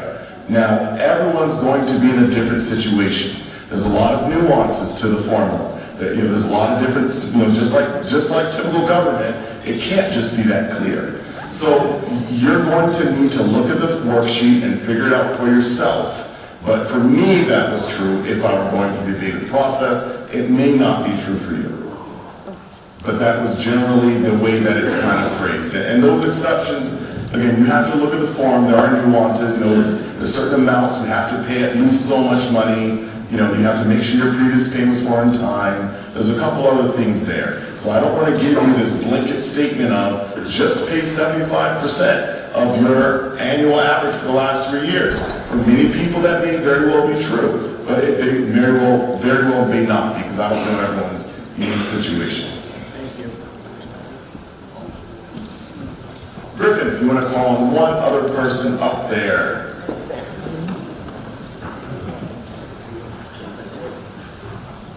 And Paul, we're going to come to you next. Evacuate Moscow to Valley Road. With several hundred people showing up, we've got about 5% of the population of Lunenburg present tonight.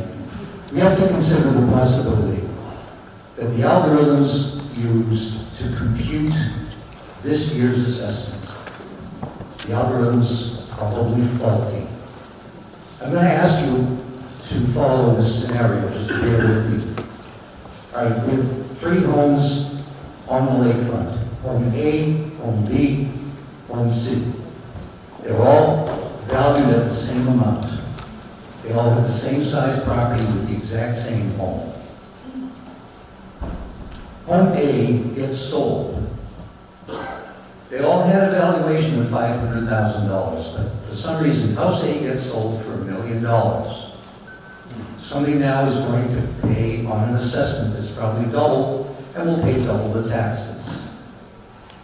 In this set of algorithms, is there an assumption that the people who live in House B and House C, theoretically, now have homes worth $1 million, and they should be assessed at twice their current value and pay twice the taxes? Is that what the algorithm does when you're going to base everybody's taxes on the shoreline based on the sale of however many homes that was, 7, 10, 14 homes? 9. My personal feeling is House A gets sold for $1 million, yes, assess it at $1 million, tax it at $1 million. But House B, House C, I mean, look around, you see a lot of white hair, gray hair, and bald heads in this room. Most of us are not forever home. We're not going anywhere. So my feeling is House B, House C, leave them alone. Charge them the 2.5%, but don't double their assessment.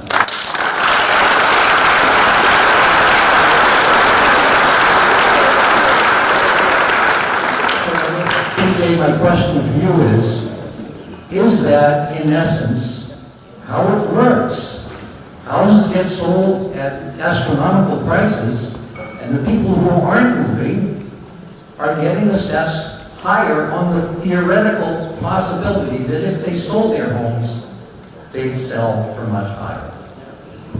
Unfortunately, that is the way that the state requires assessment to be conducted.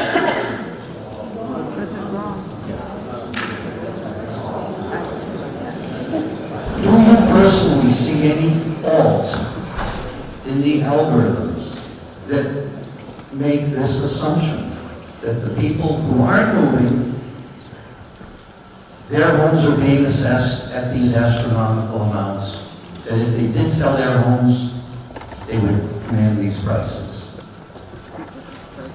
I don't think that I'm here to speak on what my personal opinion is. I'm just here to speak on what the state requires us to do statistically and the analyses that we're required to do and the answers that we're required to provide to them in order for them to validate our values. So whatever my opinion is not relevant because we're only following what the state requires, and that is at state level.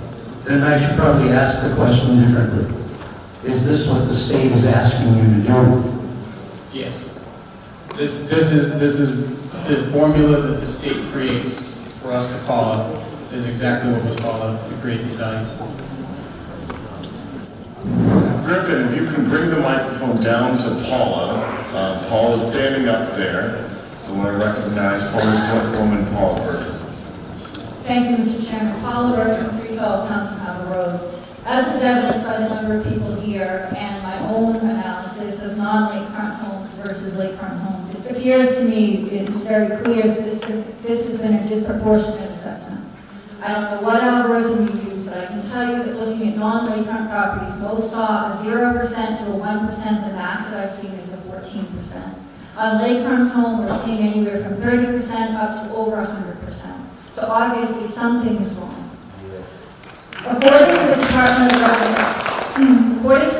of Revenue, the local assessors have a legal duty to reassess if they determine that the prior year's assessed valuation no longer reflect a certain value because of changing market conditions. So I certainly hope that this Board of Assessors will look at that for next year, because 2021 was an anomaly.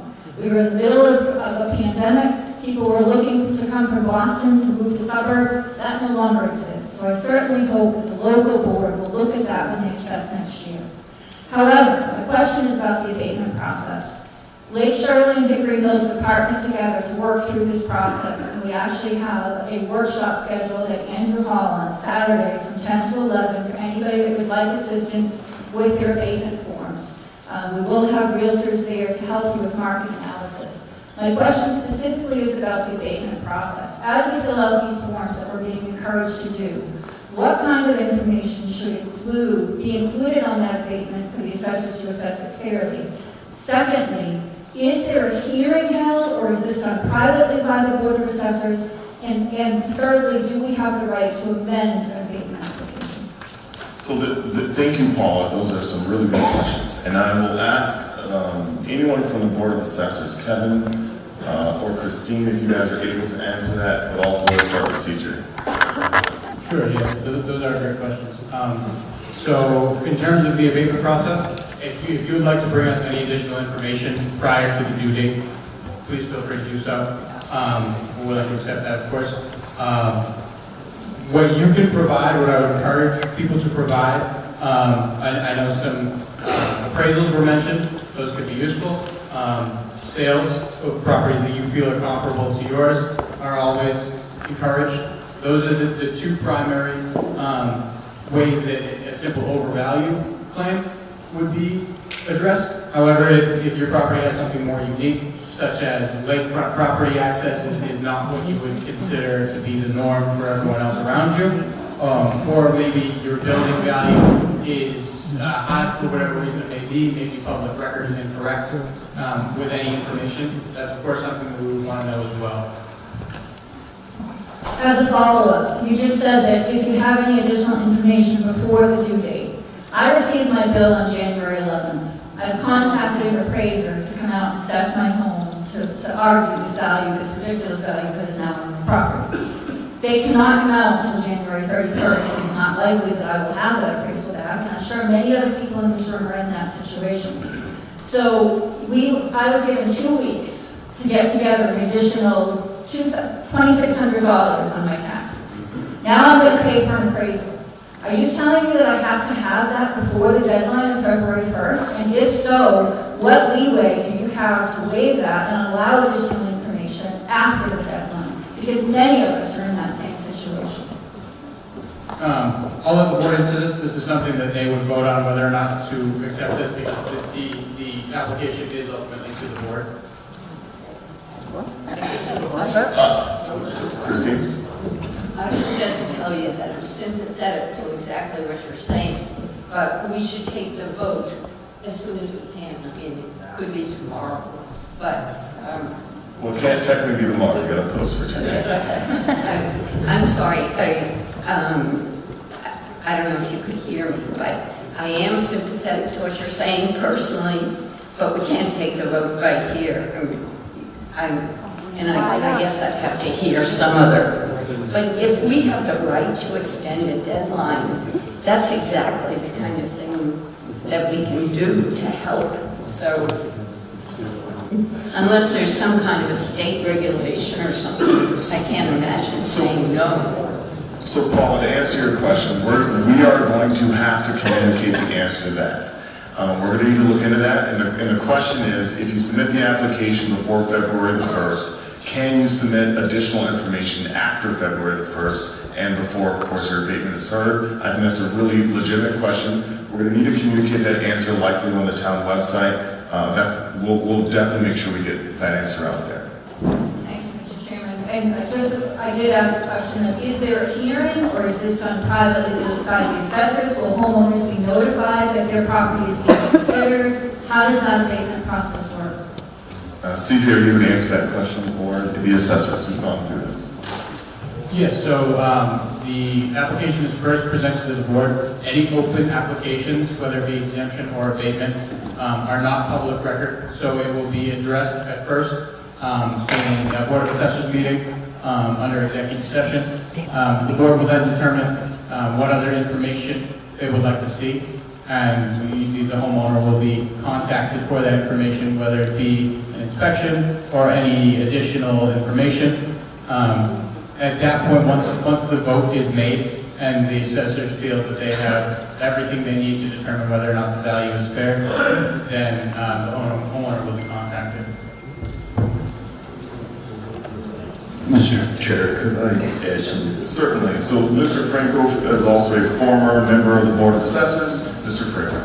I just want to say, to add further information to the answer to Paul's question, I would make the abatement application, from my time on the assessors, make the abatement application as complete as you possibly can. If you have an appraisal pending, I would put that in the application initially and say, pending, the number might not be here in time. And I know from when I was on the assessors that if people in good faith made that abatement application as complete as they possibly could by the February 1st deadline, that we would allow, we would exercise some discretion, and equity would dictate that we would allow information to come in that wasn't available previously, as long as we were apprised of it, that it would be coming. So that's all I can say to that. So, I mean, every board is different. I'm just telling you what the chemistry of the board was at the time when I was there. So it is a matter of discretion. I would encourage the assessors to use that discretion liberally under these circumstances.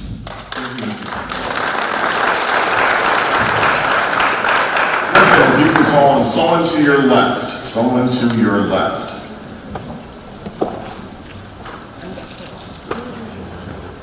Carol. Hi, Carol Hatch, 41 Lane. 2 questions. One is, are you aware that the property on Hickory Hills Lake that sold for over $1 million is now an Airbnb, and they charge $400 a night? They charge their guests $400 a night. Are you aware of that? That's my first question. I was made aware of that at the previous Board of Selectmen meeting upon watching it. However, what we use to calculate whether a sale is qualified or not is how that property was actually sold at an arm's length transaction in an open market. So however somebody chooses to use their property currently, unless an official change has been made in the use, that's not something that comes into play in terms of our valuations and whether or not it's a qualified sale. But just using logic, wouldn't that be, talk about outliers, shouldn't that one be pulled out? Not if it was sold as a single family. So Carol, if I can make a comment on this one, because I said this at the last meeting. So, as a property professional, I'm generally opposed to Airbnbs, generally. I just don't like them. And I never use them, it's not for me. Because what they do is they take homes out of the market and they make them available for rent in areas that often aren't zoned for that purpose. So if anyone has an Airbnb that they know of in their neighborhood, reach out to the building commissioner and we'll make sure that we take care of that. That is not allowed. We do not allow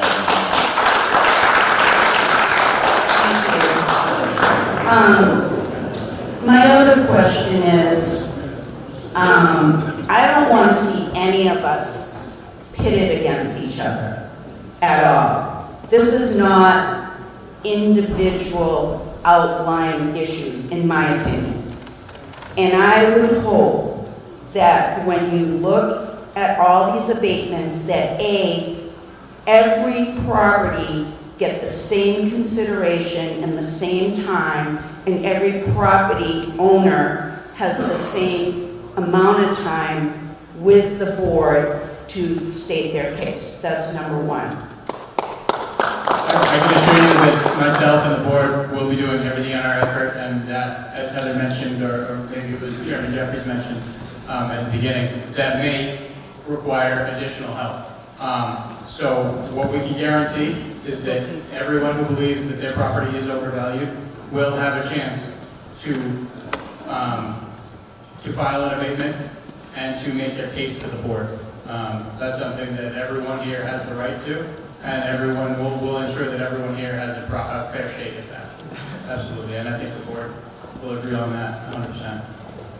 And probably my third question, is kind of a silly one, I suppose, but we don't even get this many people at town meeting. I know, because I go to town meeting every time. Logically, listening to us, having watched that meeting that happened last week, don't you see a problem beyond that? Maybe mine's outlying and his is outlying and hers is outlying. We are all lakefront people in this room. Do you not see that as a problem? And I just guess I'd like a yes or no. I want to comment on this one, Carol. I think that it's evident that we all see a problem. But I asked if he saw one. Yeah. So again, I want to just reiterate, I think it's evident that we all see a problem with the situation with the circumstances for why we're here. So, we're going to wrap up these questions in a moment and move to public comments, which I will have to abbreviate and then provide a second public comment period after the board discusses an investigation. But I think we all understand, and again, the goal tonight is to kind of share as much information as possible, get as much information as possible, so that way we can figure out kind of what the best way is going forward. Max, if you can pick someone from the middle, and we're going to pick someone from there, and we're going to wrap up our question period this evening. Looks like we have Ashley instead. So Ashley, if you can pick someone from the middle section with their hands up to your right.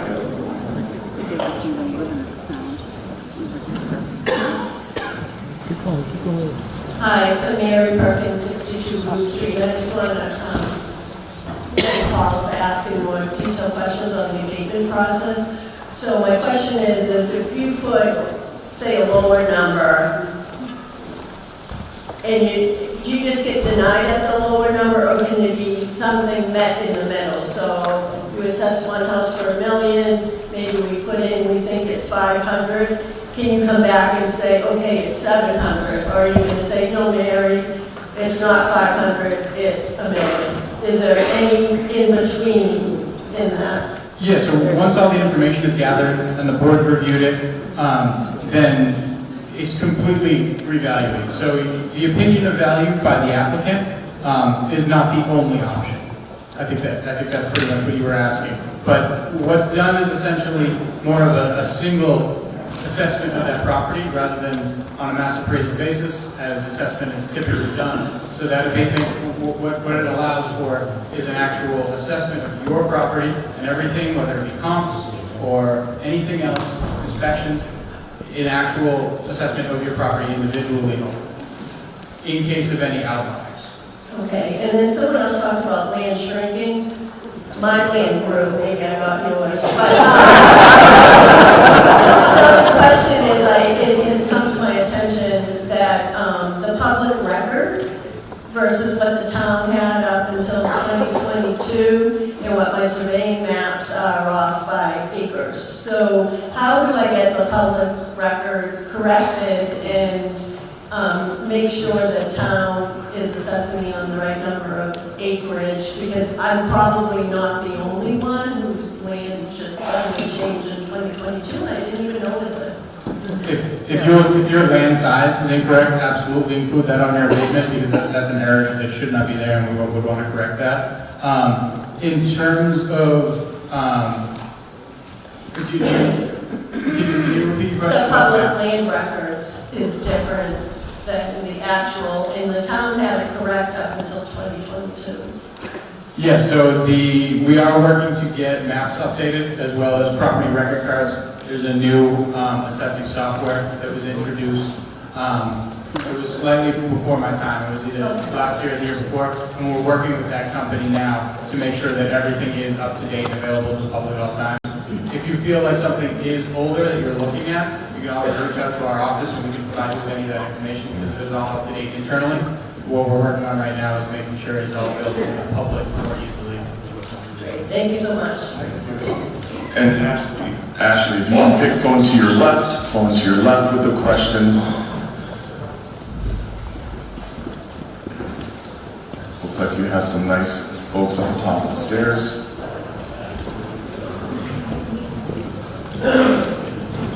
Katie Kissel, 82 Peninsula Drive. I just have a fundamental question about how to fill out the abatement form. I'm wondering if this formula is going to help us. I think it was alluded to at last meeting. The big problem for most of us is not the increase in our assessment on our home. It's the increase in the assessment on our land. And I think I've heard over and over tonight that that land number is based on the sale of these 9 homes, and there's really nothing that we can do about that 135% increase. So I'm not sure, is it worth trying to fill out an abatement when that's the problem part of our tax bill? It is always encouraged, if you feel like your property is overvalued, to file an abatement. Just because the increase was on land doesn't mean that we won't do an in-depth analysis on your property specifically. We will do that for everyone who applies, regardless of how long it takes or how many people we need to help us. So I don't have to try to come up with comparables, because comparables by definition, excuse me, by definition, are these 9 properties. Right. I would encourage you, if you feel like there's other properties that are comparable for different reasons, to also include those. Any argument that you're able to make can only strengthen your own argument. So I would always encourage people, if they feel like their property isn't correctly assessed, to include anything that makes them feel that way. Thank you for that question. We're gonna, Ashley, if you wouldn't mind, just one more person. Looks like you have a couple of people in the front row with their hand up.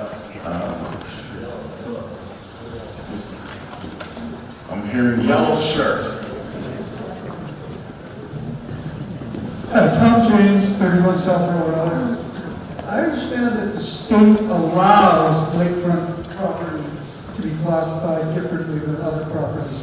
Does the state require lakefront property to be charged differently, assessed differently than other properties?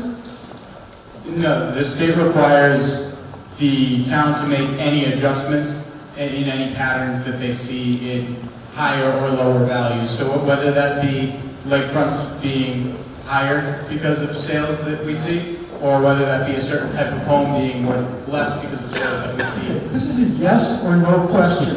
does the state require lakefront property to be assessed differently than other property? No, it's not a state requirement. And why do we do it? But as I just explained, if the pattern is there where the sales of That is stupid. Thank you for your question, sir. Okay, so what we're going to do at this point, in the agenda tonight, we do have an opportunity for public comments. What we're going to do, we're going to consolidate all public comments together toward the end of the agenda, and we're going to move to number 3, discussion and vote on investigation into assessments. To the select, I would encourage those who've been here, this is when the select board will speak to one another to discuss what we just heard and vote on an investigation. To my colleagues. So to my colleagues, I will ask, where do we go from here?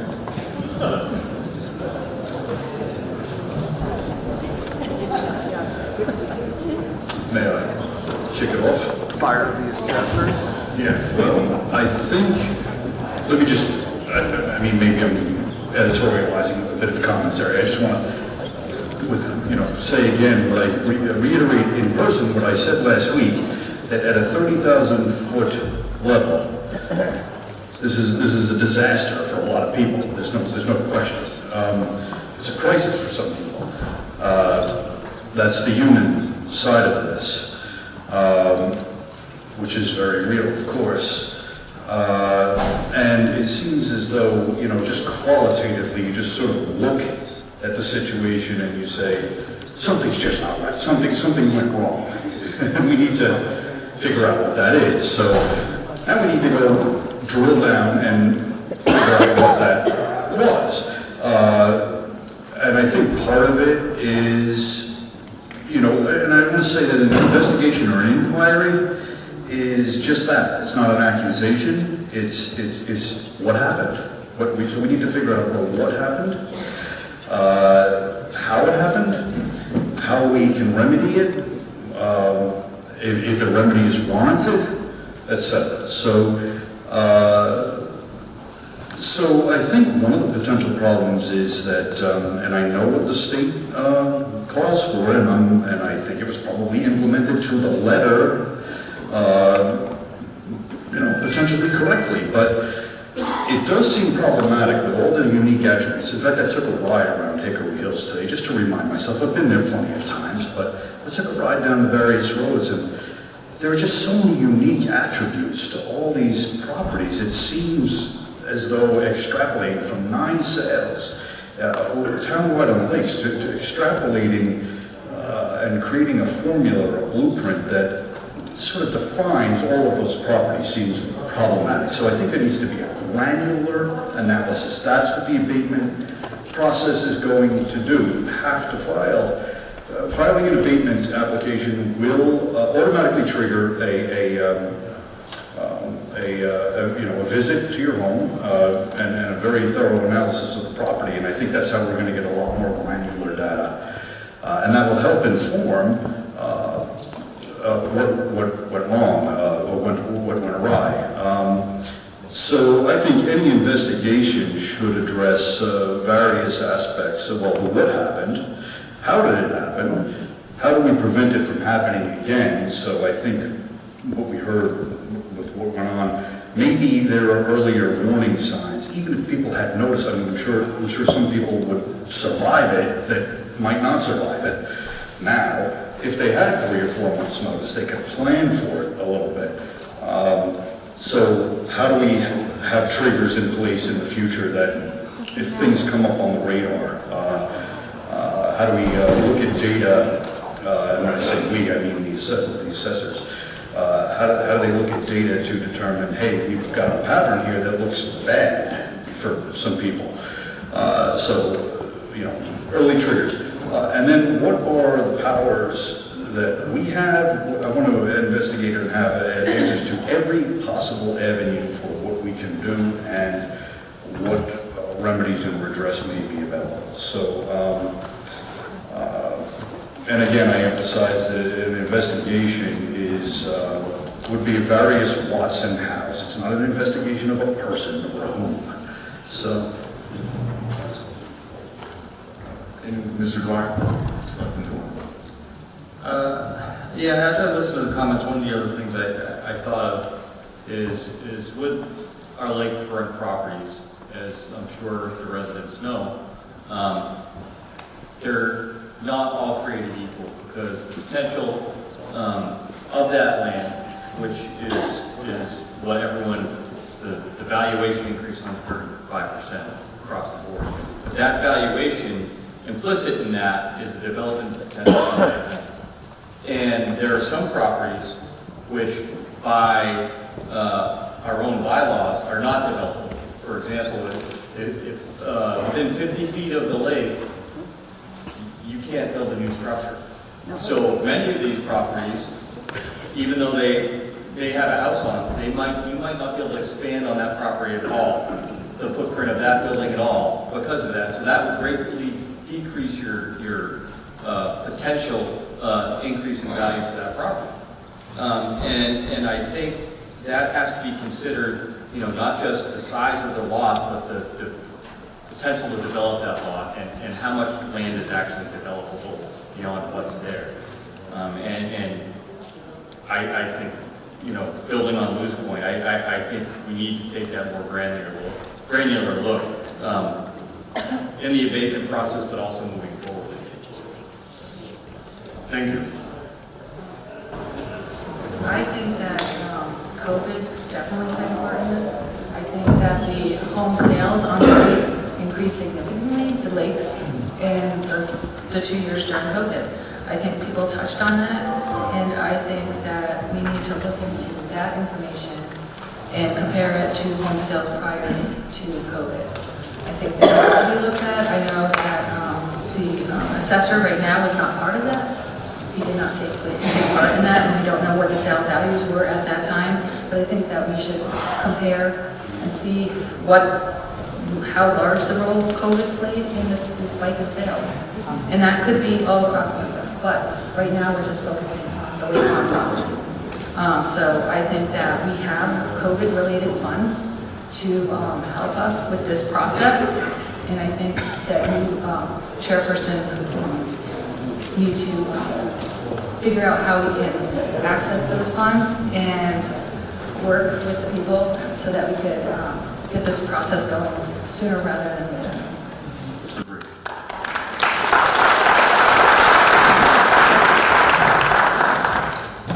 Mr. Chair,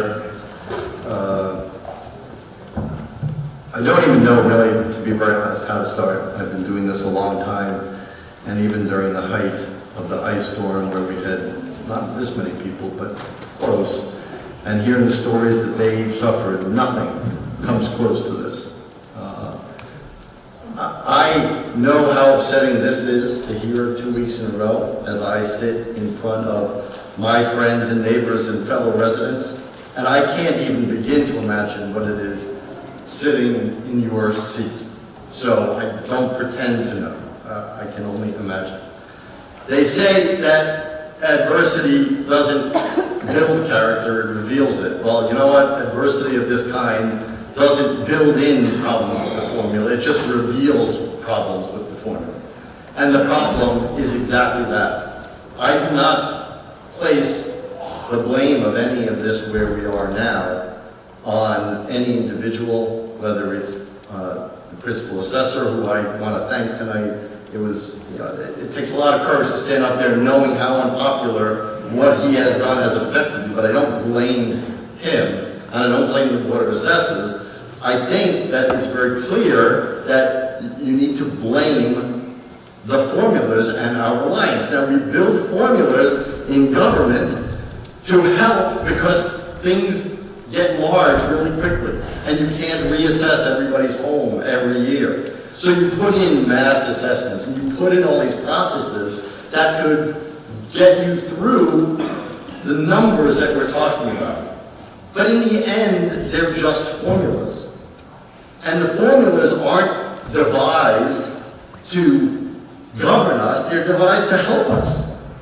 And how do you determine whether they're helping you or they're governing you is when there's no human interaction that says, I put the number in here, the number comes out there, that's what you have to live with, that's the number, and nobody looked at anything in the middle. There's nobody who looked at that property increases, the land value increases up 135%. If there was just a simple Excel spreadsheet, I don't care that there's 5,300 properties in this town. I work with spreadsheets every day. I can sort a column that says tax increase if you had one, and I could see that, you know what, there's a host of people whose taxes went up an inordinate percentage. And I could see that before it happened and maybe address it. That's what I think is wrong with the process, because no intervening eyes looked at it and said, we're just saying, this is what the state tells me to do, and I do it. And if we are slaves to that, then we have a lot more to solve than any investigation that this Board of Selectmen can do.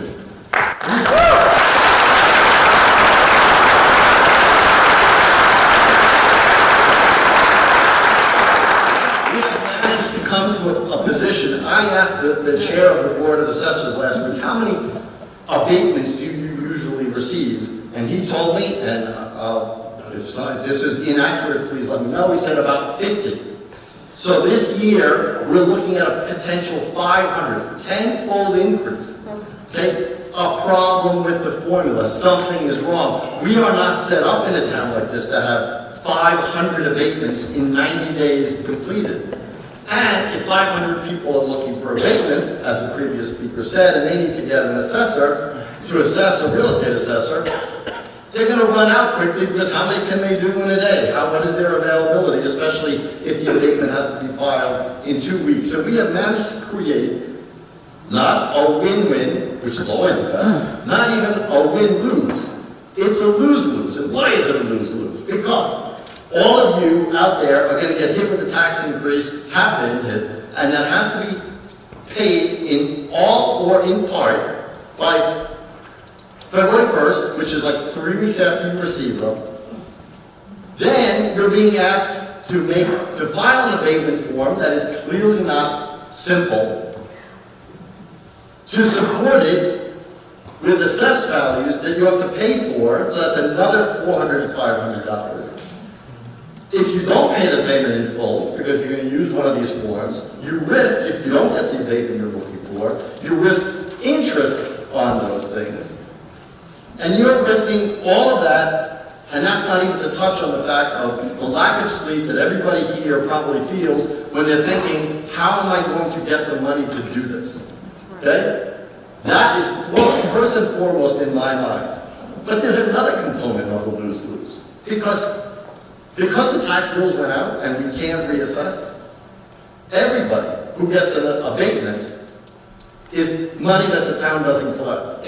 So for every $100,000 that gets abated, the town loses $1,400. And if you do the math and how many hundreds it's going to be, that's potentially millions out of the budget that we won't be able to fund things, we won't be able to repair things, build things, everything on the capital plan. This all affects the town as well. So it is broken in a serious way. I don't know, I'm going to support any investigation that gets to the bottom of this, because so much of this has to change. Every single aspect of this has to change, because we can never be in this position again. I said that when we had the ice storm, and we had lots of legislation that got passed to make utility companies responsive to emergencies. This, I think, is the same bellwether. It's the same bell going off, and this has to be addressed not only for Lunenburg, but basically anybody could be put in this position, and with your held slave to a formula.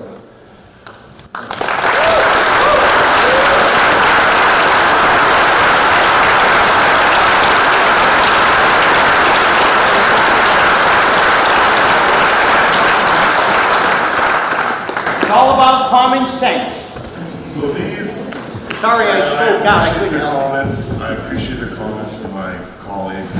I appreciate all the comments and questions that we've heard here tonight.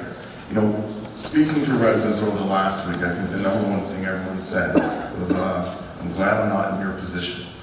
And I think that that's because, you know, this isn't about me. This is about us as a community. This is a challenging time for all of us.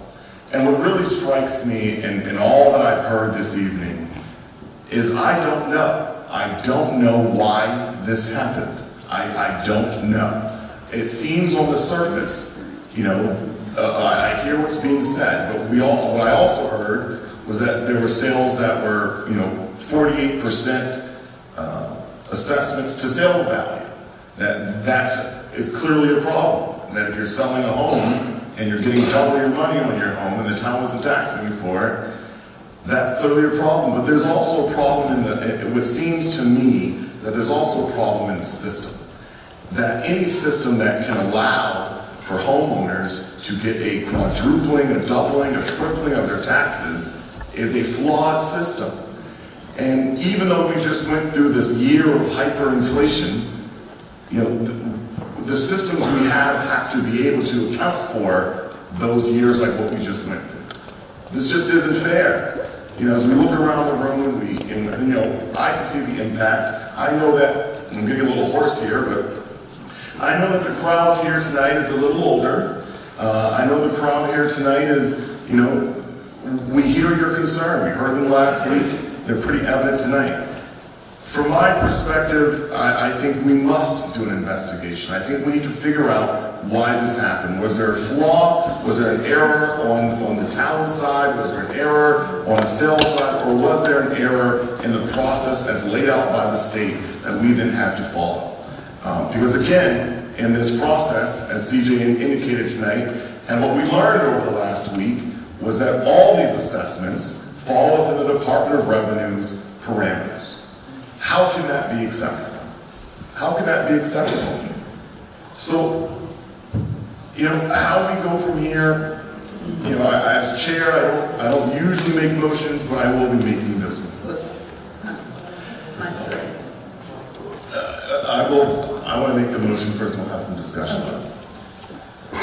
As authorized by Section 3-2E of the Lunenburg Town Charter, let me rephrase this, I move that as authorized by Section 3-2E of the Lunenburg Town Charter, for the Select Board to conduct an investigation into the effects that COVID-19 had on property values in 2021, the corresponding impact on fiscal year 2023 tax assessments, and the process by which the town of Lunenburg, through its agents, conducted property valuations and distributed tax assessments to residents. The chair of the Select Board will lead the investigation, assisted by the vice chair, and in coordination and collaboration with the town manager.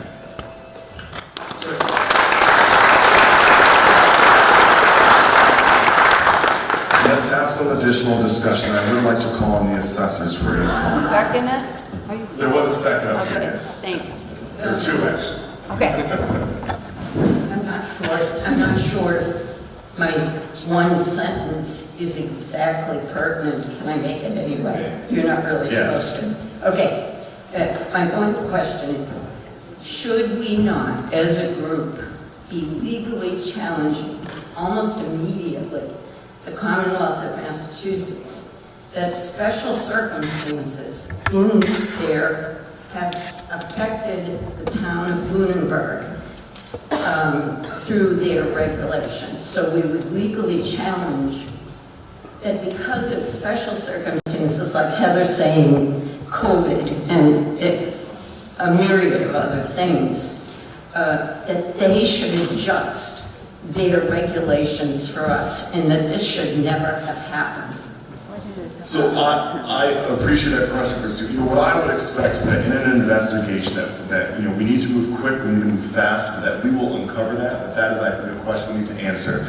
Because if there's an action, you know, we have you know, Representative Kuchmerek, you know, we're still undecided, but it's looking like Representative Margaret Scarsdale, and Senator Crone. I've spoken to all three of them in the last several days, and they are all in agreement that if there is something that the state can do to adjust this, they will do it. I think what they're looking for from us is details of what actually happened.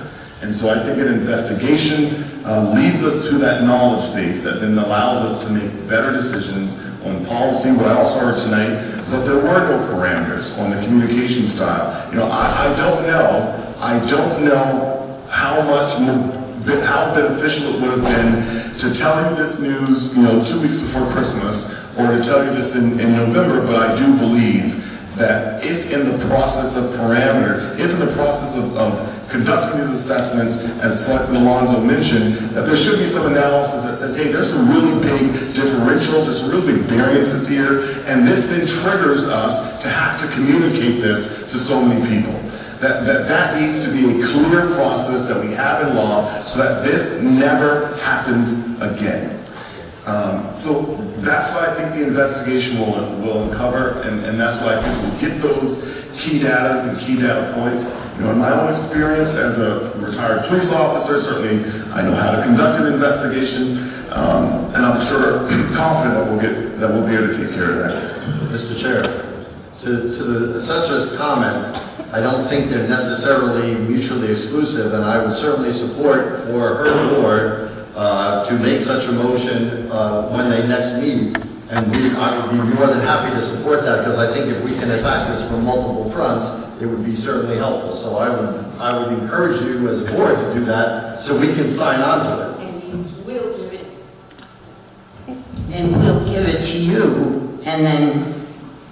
Well, you're a duly elected board, so you can do it, and we'll sign on to it. We'll sign whoever feels similarly, so we can submit it to those people. And then, the attorney really should write up a challenge to the state's regulation that because of extremely specific, unusual circumstances, CJ followed the regulations, and this has happened. And it didn't happen, according to people of it, to any other town. So it seems to me we have a good shot at a legal challenge to their regulations so that all of this could be unwound even before 500. I'm willing to work as hard as I can on abatements. It's not that. It's that I hate to see everyone doing all this work when it shouldn't have ever come to this.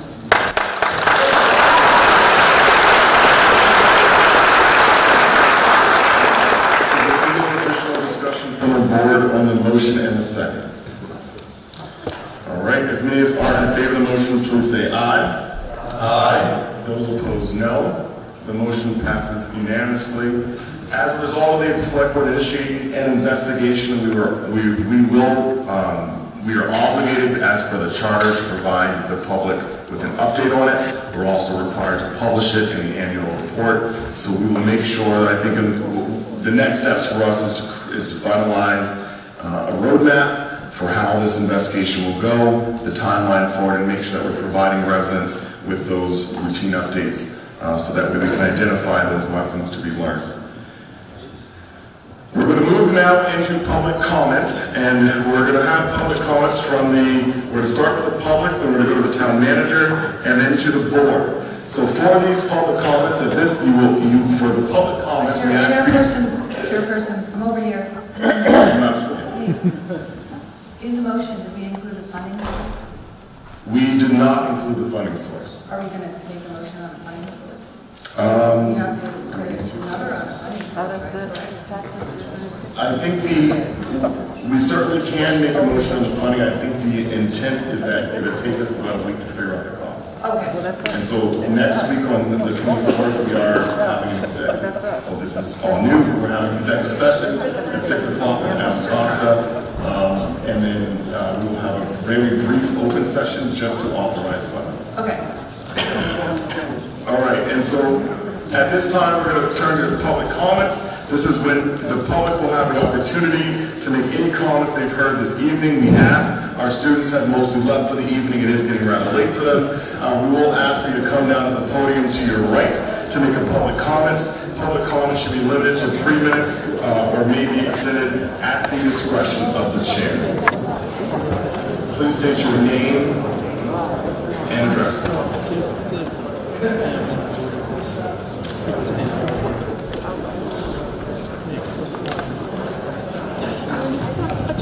Juliet Brown, 615 Reservoir Road. Can't hear you. I can't talk any louder. Is this loud enough? Yep. Better. Good. couple quick things. I also believe if we could look into whether or not the process and the formula happens to be a requirements violation of Prop 2.5, because Prop 2.5 was brought into law for the purpose of limiting the levy increases that used to be out of control. If the formula is in conflict of that, and as a result, our overall as a town levy has increased beyond 2.5%, then that's a violation of that law. So maybe the formula is wrong in violation of that, and it's a way to leverage it, and I would suggest maybe reaching out to the Attorney General for assistance. I'm one of the 14 houses that was sold, and ironically, my property values since I bought my house a year and a half ago have gone up an additional $40,000. So I'd like to see an explanation for that as well. Something's very wrong with how they work this out. Thank you. Thank you. Yeah, you could also stand where you're at. If the podium is an option, you can stand there. No, the microphone. I'm not She's holding.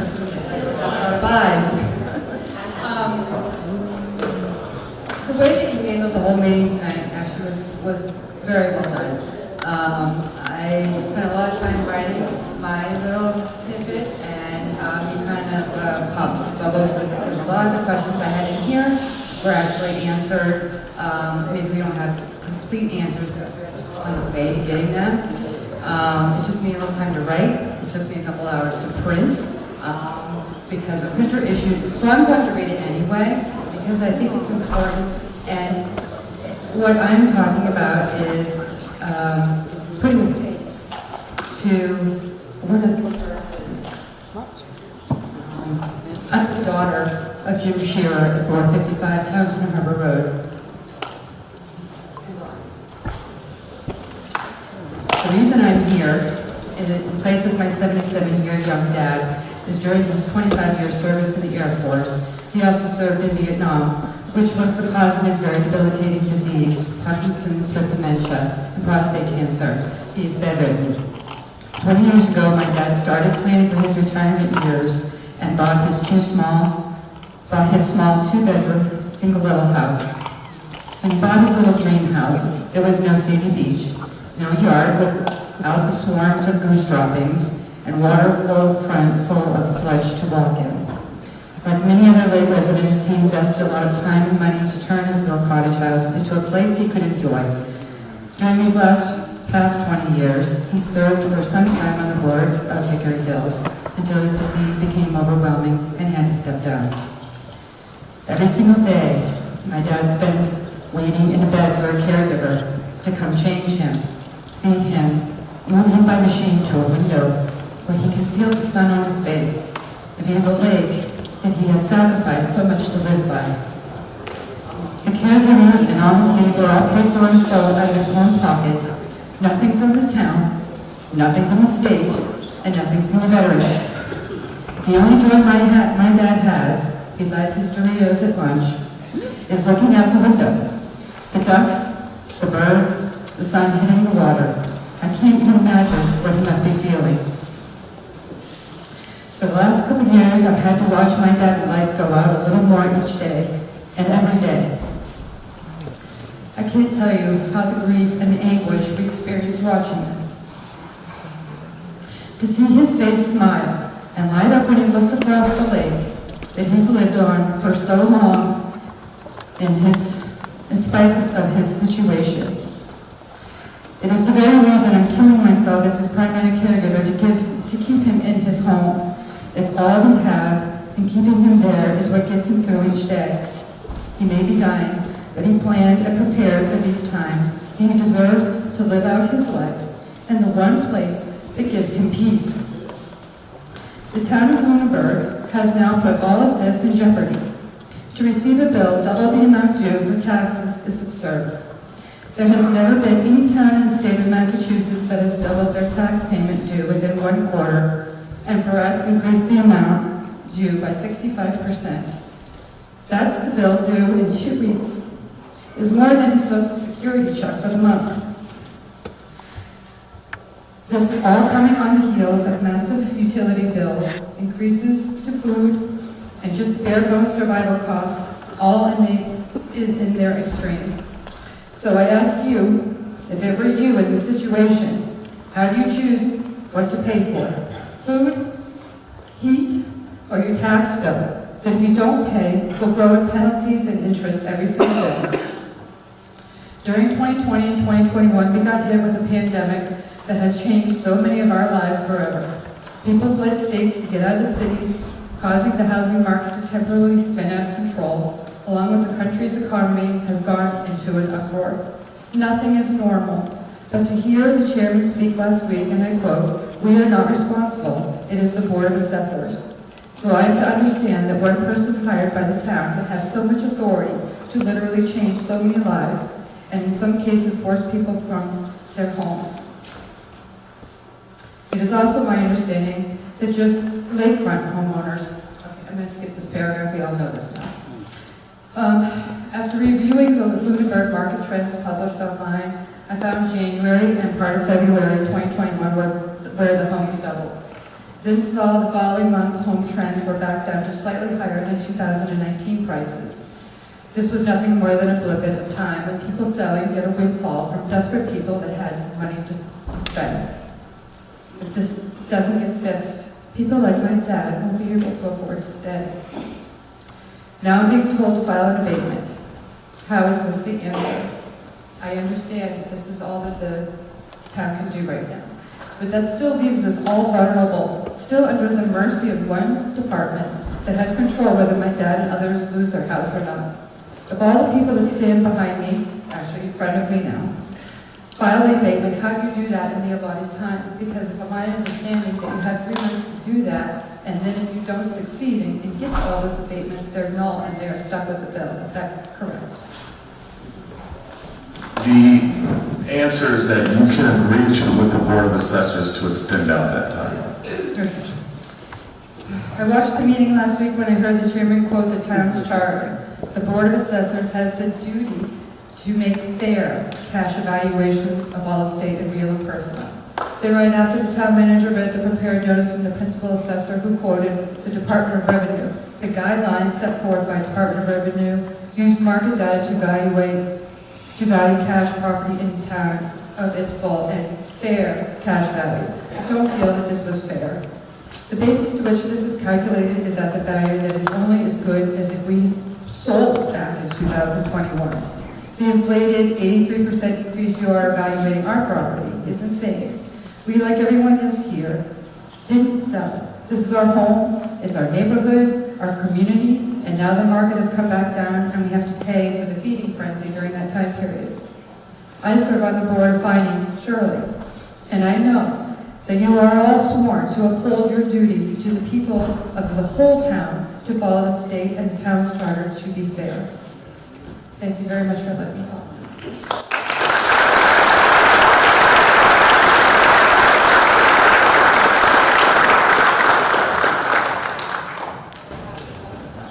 All right, good evening. My name is David King. I'm here at 667 Reservoir Road. I'm a realtor. I spent a lot of time analyzing this, and I want to give you guys some statistics that nobody's really brought up, and something for the board to think about.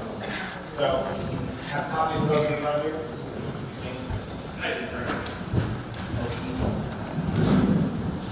So the first set of statistics that I want to... Can't hear you. Yep, I know, I'm sorry. So the first set of statistics, you can't see this back here. I went back and I looked at every single home sold in the town of Lunenburg on water in 10 years. Okay? And in 10 years, we have sold 139 homes on water. All right? The average home sale price for all of them in 10 years is $465,000. Since COVID started in March of 2019, you'll get this we have sold 50 homes. The average home sale price is $578, which means that in 10 years, we've only increased 24%. Yeah. Agreed. Agreed. That's true. Yeah. From a certified operator, I'm with you. Yeah. Okay, so here's the next one. So then I went and looked at the expensive ones, and let's see which ones really threw this into a tailspin. So in the last 10 years, on all the lakes in this town, we have only sold 4 properties over $950,000. That's it, only 4. Okay? And of the 4, they all sold within those few years, between 2018 and 2021. And they're located pretty much on Lake Shirley and Lawn Hickory. Now, here's the real interesting part. When you look at land, okay, because what they did is they didn't increase our home values, they increased the land value. All right? I'm a developer. That's what we did. We just got an approval tonight to build 100 homes down in Worcester. Okay, so that's what we do. We're doing about 150 homes. I know all about land. We do this for a living. I looked at every single piece of land sold for 10 years. The most expensive piece of land in town sold 5 years ago for $390,000. I was surprised. That was my land. But my land was bought as Camp D, but it's split into 2, and my home was built right across from Shady Point, and Paul Dogan built it. Okay? So the most expensive piece of land, if you divide it in half, really was about $390,000, which was ours, and the average price was about $185,000 a piece of land. This is only lakefront water. My final comment to the board, as a developer,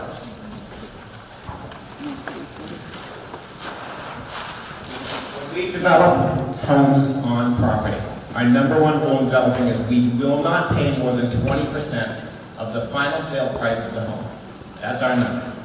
So if we're going to sell a home for $800,000, we can't pay more than $150,000, $160,000 the land, because we won't make any money. So I'm going to give you our assessment. So our assessment right now, our land went from $279,300, which is roughly what it's worth, about $300 grand, up to $658,000. So based on last year's 2022 compilation, our home is worth about $1.396 million. A little high, but close. Now our home is worth $3.292 million. Would somebody like to buy it? Because it's for sale. I thank you for taking the time. I think you guys need to seriously consider this, and you have the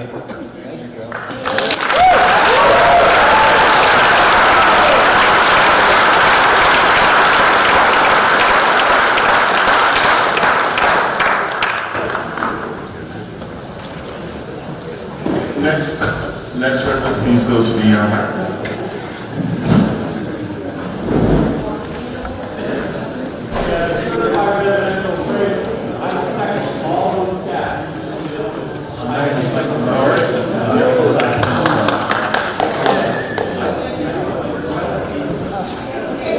Throughout the evening, before the assessor come right up to the point of basically saying something to the effect that we do not have confidence in the product by the assessment office, and that the ramifications of that are not going to be resolved by individual abatements, because the whole process has to be abated, because it's so unfair to so many people. My suggestion as a possible first step in following up on the resolution that we were proposing would be something like the current resolution of both the select board and the board of assessors, that in following the guidelines to the T, what we've done is produce something that is unfair and needs to be addressed. Now, whether that is addressed through his lawsuit, what the actual means of addressing it could be myriad things. Certainly, in terms of the long-term, investigation is productive, and in the short term, it could be productive in terms of an action like something like a suit.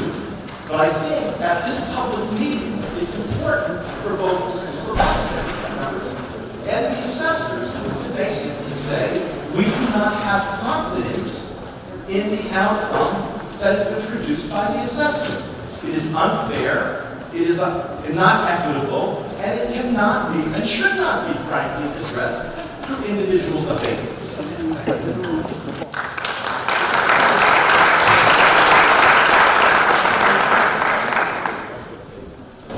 I have a hard time following up Mr. King. My name is Matthew.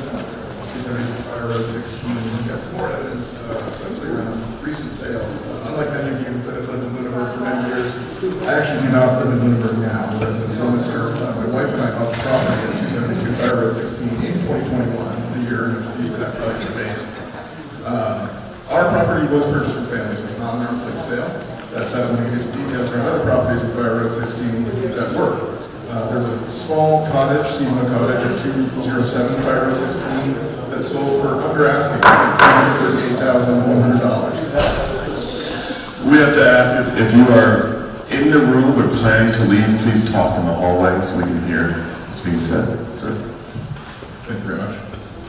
If you apply the proportion of the land value from the previous tax assessment, that means that they paid $189,336 for 0.19 of an acre, which comes out to a valuation of about $996,500 per acre.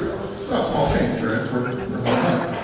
There's another parcel of undeveloped land consisting of 13.1 acres that was approved for the construction of a single-family home at 238 Fire Road 16, sold in July of 2021 for $285,000.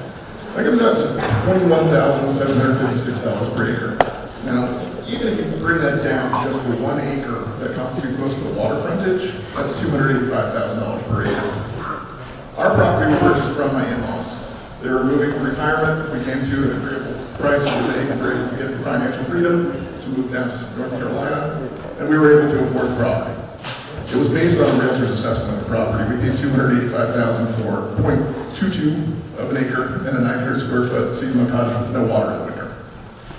Now I bring up the no water in the winter because Fire Road 16 is just that, it's a fire road, there are no services. That's part of the deal, we get it, but it does affect valuation. So the average cost actually paid for these land values, again, assuming the 13.1 is actually, we're going to pretend it's only 1 acre, what was actually paid for it, comes out to $656,000 per acre of actual purchase cost. The evaluation on our property was $1.75 million. What? Without I'll just leave it at that. I will say, I do think one of the issues that came up tonight that really caught my attention was decoupling the home value from the land value in its entirety. I would ask if that's actually required by the Department of Revenue or if that was a choice, because I feel that might be a part of a lot of these issues. We all know a big nice home on a small piece of land on the lake still sells for a lot more than a tiny little home on the same size parcel on the lake. You can't decouple the two things. Home buyers don't do it. They don't look at, oh, here's the acreage, here's the home. They look at the total package. Those things affect each other in both directions. So I think that could be at the root of a lot of these calculations. Thank you. Thank you.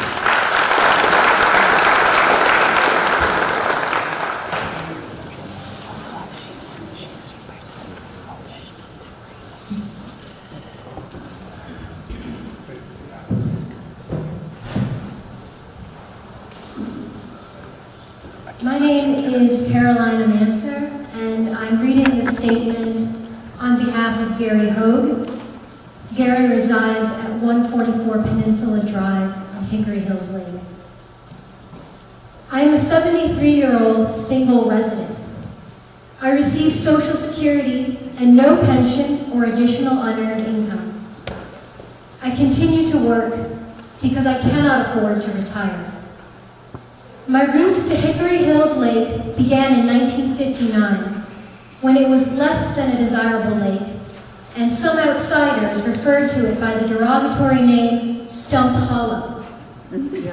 Many older residents, like myself, remember literally pulling countless stumps by hand from the waterways and land. We then figuratively grew new roots in this lake community. I ask you, is this to become the all too familiar story of visionaries revitalizing an area only to be driven out by incoming money, increased property values, and high taxes? On my quarter-acre, 78-foot waterfront property is an unrenovated, 3-season, flat-roofed cottage of 770 square feet, built in 1953. The traditional guidelines for total housing expenses to gross income is 30%. This new 135% 2023 tax increase represents 63% of my Social Security. This real estate appraised valuation does not realistically represent the true resale value of my property, nor is this tax increase sustainable for me. May I respectfully suggest a reasonable and compassionate solution implemented by other communities and states. Seniors, many on fixed incomes, are protected from unreasonable and unsustainable real estate tax increases by a yearly cap tied to the Consumer Price Index or a lower fixed percentage reflecting their real-life finances.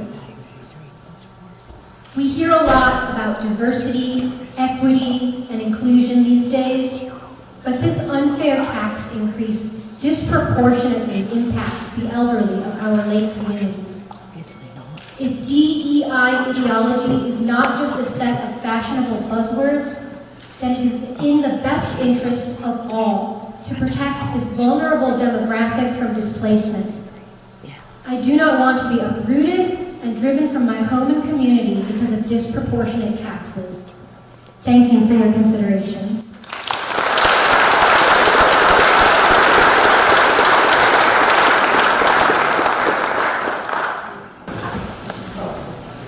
Hi, thank you again for the opportunity to talk. I just have a question. I've heard words like broken in a serious way, completely flawed, something is wrong, it's a flawed system, there are incorrect formulas.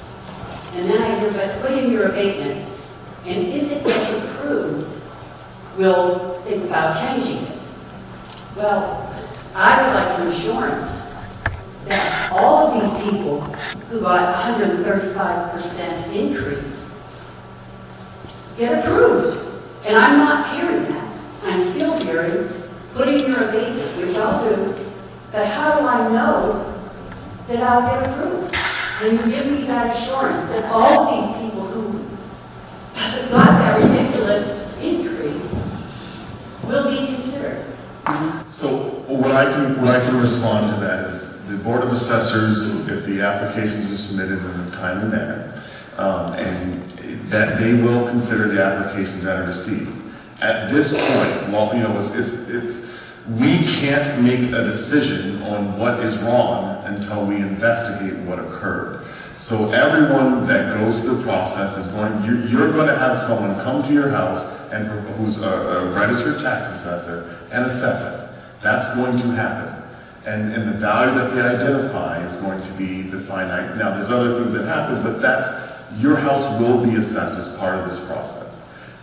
Now, what I can tell you from this side is I can sympathize with you, but we cannot. The Board of Assessors essentially acts in somewhat of a judicial role. So their role is to evaluate all this information, make a decision. They can't today say blanket across the board that they have looked into this, that they have enough data to make any kind of decision. So yes, I know that all we can offer right now is sympathy and commitment to doing the right thing, but none of us, anyone who's in this role who tells you that from what we've heard they can come to any definitive conclusion and that you are eligible for X, Y, or Z is wrong. That just cannot happen. It's a scientific process. But in order to do that, I have to pay another $500 to get the appraisal, only perhaps to be told, I'm sorry, didn't work out.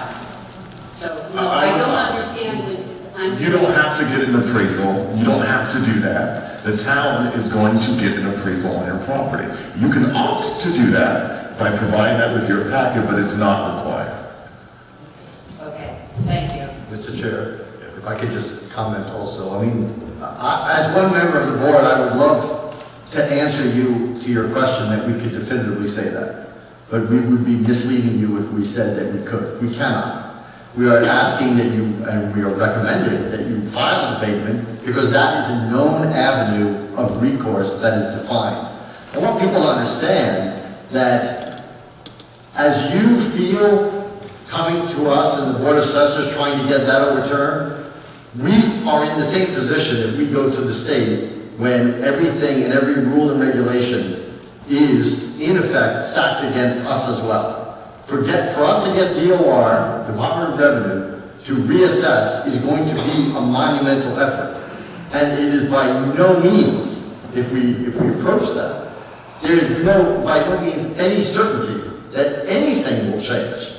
I would love for me to say the opposite of that, but that is the truth, and I would be misleading you if I told otherwise. We're gonna have to get involved with our legislative body, our state legislative delegation, to get involved at the state level. So we are in the same similar position in our search to get things And I resolved. appreciate that. I just feel that I'm still at risk. And I understand. For consideration, we're going to consider it. That's right. But I understand the process.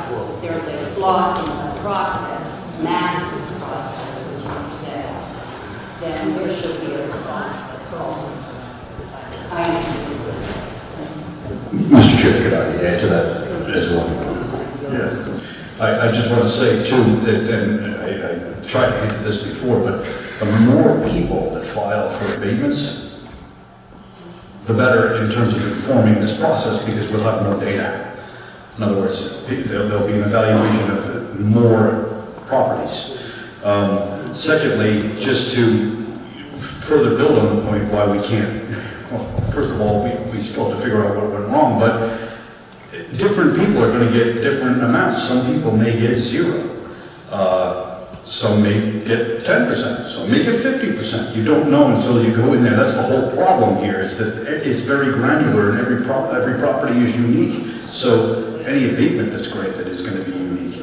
And just also, I mean, I'm not saying, I mean, when I was on the Board of Assessors, I don't think it's necessarily going to happen in this case, but people would sometimes file for an abatement, and then, you know, that of course invites a very detailed analysis of your home, and it would actually backfire. They would actually say, hey, we weren't even, you have like 1,500 more square feet than we have a record of. So it would actually, you know, I don't necessarily see that happening in this case. I'm just saying that every situation is unique, and the abatement, if the more people that file the abatements in this instance, the more it's going to inform the process, and because it will be granular data. So, thank you, Selectman Franco. To the speaker at the podium. All right, thank you. I'm Zach, 143 Barber Street. One additional comment. I don't live on the lake, and apparently everybody thinks I live in the Midwest, probably not. And my taxes still went up, but I didn't be you know, not as extravagant as 135%, but an amount that was a little bit out of the way. So, getting that out of the way, one thing that I think has come through throughout the discussion tonight is that this whole process is pretty murky. And just a suggestion for the Board of Assessors, if you go on your webpage, or Bloomberg.gov, you've got the calendar 2019 qualified sales used for fiscal year 21 assessments, but nothing since then. So, I mean, part of opening up the black box of how this happened, maybe having the data that was actually used to compile these price increases available for more readily available, perhaps using paper form in your offices, I don't know. But just a suggestion for you guys. I know you guys are taking some abuse tonight, and I respect this fact that you stood up to it, but I think the more that you can bring that process out into the light, the better the community is going to feel about it, the less harassment you're going to get, and at least you're going to stay with it. Thank you for those comments. Bill Hudson, 90 Hemlock Drive.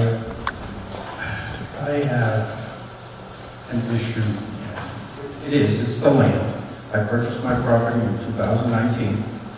My land value was $282,000. It is now $546,000. The issue is originally last year my size adjustment was 2.55. Now we're at 5.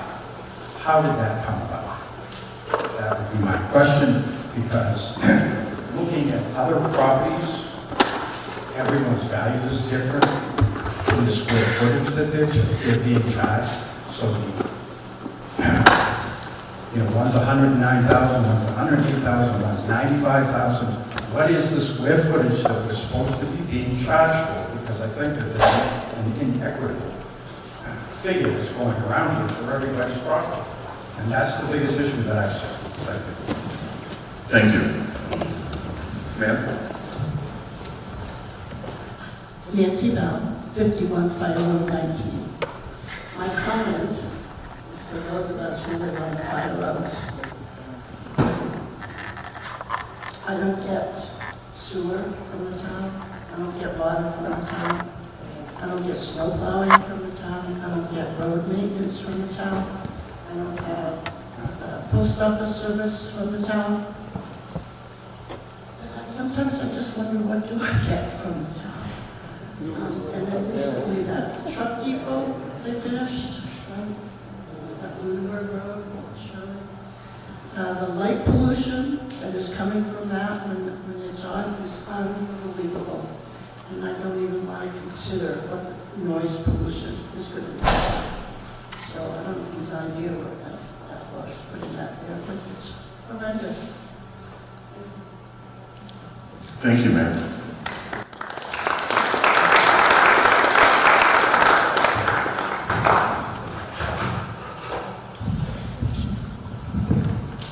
Derek Fairchild, 21 Birch Island Way. First of all, I want to thank the board with how they're handling all this and the investigation and being able to my understanding, cover a portion of the tax bill that's due in three weeks by doing the average of the last 3 years, which gives some leeway. What I've also seen is there's options that are discussed that haven't been discussed tonight, and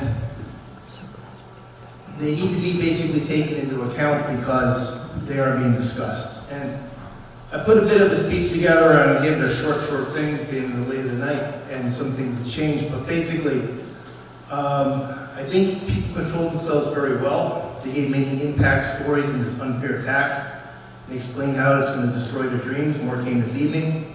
There's talk of a class action suit that hasn't been brought up tonight, but yeah, that's going on. The town selectmen at the meetings saw that this is just wrong and it's out of their purview, and I understand you're trying to do everything and there's this investigation. And I ask that it be done very, very quickly. My wife Kathy and I consider Hickory Hills Lake to be a front yard. We share a front yard with about 200 other families since it's their front yard too. Nice side of the house faces the lake, so that's why that's the front yard. Lake Life provides close communication and social bonds. We have over 200 neighbors, just a short swim away, short boat ride away, socialize and all that. So we're lake people. And we understand the market had some good years, home prices went up. But again, be short on this, no idea that this huge tax increase was coming. So in regards to the property issue today, I see 5 options to resolve the matter. There's only one good one. Option 1, this is my favorite, and I think by far the easiest, and I've heard what you said about the town, but please fix this unfair mistake before the damage is done. I expect this can be resolved quickly within the current rules, especially bringing in some state reps and stuff like that, some extra firepower, because I understand about COVID and all that, but the situation just seems to be in Lunenburg, and COVID was a bit more widespread than that. Mistakes happen and are part of life. What is remembered, how is the mistake is corrected. So please fix this, leave that part out. So I expect the basics of this can be just fix the problem before it gets big. Because everyone's talking about an abatement as a solution, but so many people came up with today how it's not workable.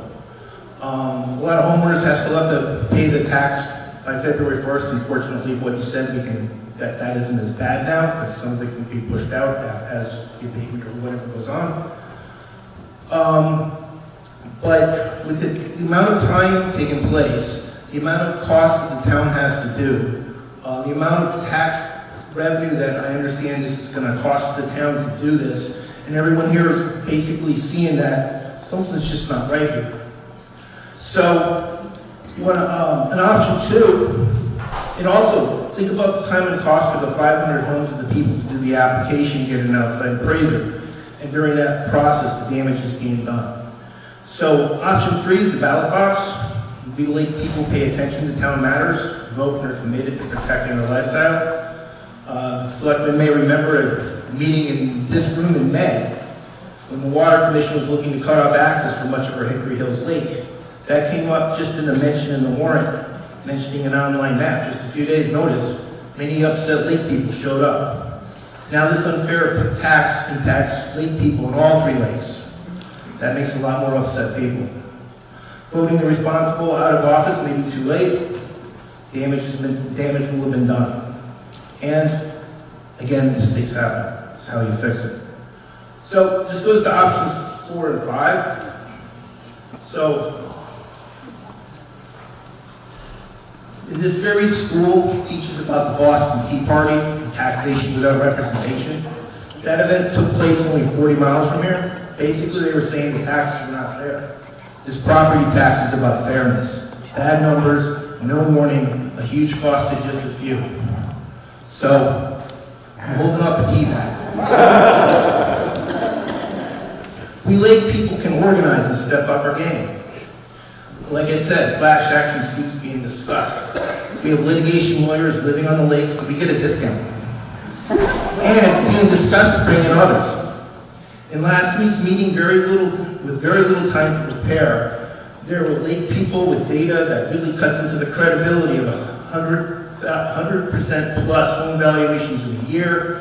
With more time to prepare, who knows? We heard more of that tonight. The town does not need this. Think of the resources the town will need with a class action lawsuit against us. We don't want to create the dread for a town and town officers that have served us so well for so long a time. Some of them live on the lakes. We do not need this. We just want to continue our lives in Bloomberg. Option 5. This 50% tax increase in a year being unheard of. News networks could be very interested. Think of the inflation stories now. Inflation is down to 7% from 8%. Newsworthy, you hear it every day. Food prices are up as much as 15% in some cases. But none of these increases are near the 50% plus in a year. So sleepy little Bloomberg is now very newsworthy. Saturday on CNN.com, quote, Americans are spending an extra $371 a month because of inflation, end quote. This unfair property tax would add much more per month on top of that, $375 per month. Lake people are struggling with now. Very newsworthy. Last week, many people explained how this unfair and sudden tax will destroy their lives that they worked to build in Bloomberg over the decades. You heard more of that tonight. I'm sure we could have many more lake people do the same. Drip, drip, drip. We can keep that story alive with the impact and lives destroyed for a long time with people's stories from 500 homes. What forces will respond to that media to fix the problem? I thought of inviting the news to this meeting, but I wanted to give the town a chance to correct this before adding that element. None of us need that, unless we do. I live in Hickory Hills Lake, so this tea bag represents the people on that lake. This tea bag is for the people on Lake Sherwood. This tea bag is for the people on Lake Whalen. I think the 3 tea bag movements, I got a good name sound for it. It represents the 3 lakes, the Boston Tea Party reference. It represents the lack of fairness of the tax. A plain tea bag represents just plain people. It also represents a tea-drinking old ladies this new tax bill will throw out of their humble retirement homes that took decades to build. Great examples for a class action lawsuit with TV cameras. So it brings us back to option 1, the only good one. I expect that reevaluating on properties were determined, avoiding the current property tax and setting new ones. I've heard that is difficult to do. So what I'm suggesting is have that, what you said about having the taxes, we pay the average of the last 3 years, town gets some money in the coffers, we don't get a huge tax bill right away. This gives the town some time to figure this out.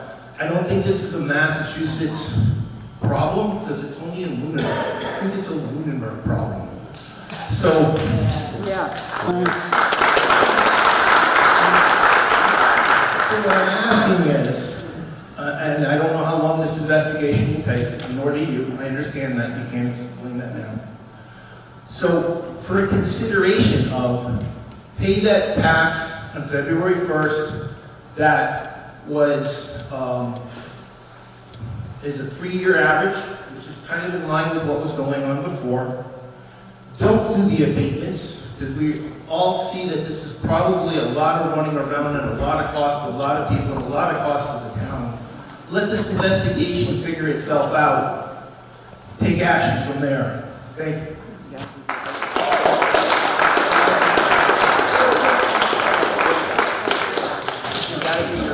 Selectwoman Luck, before you go ahead, is there anyone else that's looking to make a public comment after Mr. Fortune? If not, we'll stop with Mr. Fortune. Mr. Lincoln will. All right, Mr. Fortune, Mr. Lincoln, anyone else? That will be the end of the public. Yeah, right here.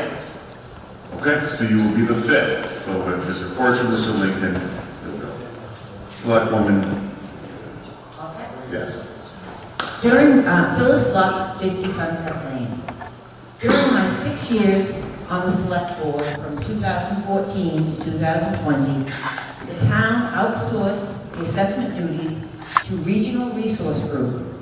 In fact, the town used this group from 1994 to 2020, 26 years. Each November, when questions were asked during the tax classification hearing, they answered such questions in a straightforward and clear manner. More importantly, when subsequently the tax bills went out, folks paid the expected increased bills, all was well. There was never a debacle such as this in all those years. They did their job and did it well for 26 years. Please revisit this approach.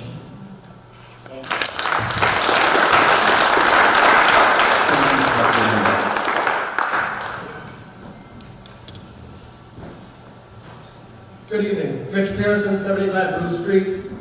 We recently purchased our home in November of 2020 for the price of $626,000. So I am one of those homes that's being referenced. At the time, most of the neighbors and others thought we were crazy. We knew we'd have to install a new septic system because the existing one failed Title V. During the septic install, we were informed halfway through from the Board of Health that we would also have to make changes to the well because one of the pipes entered the house was within a certain footage from this new septic system, even though it was uphill and on the other side of the house.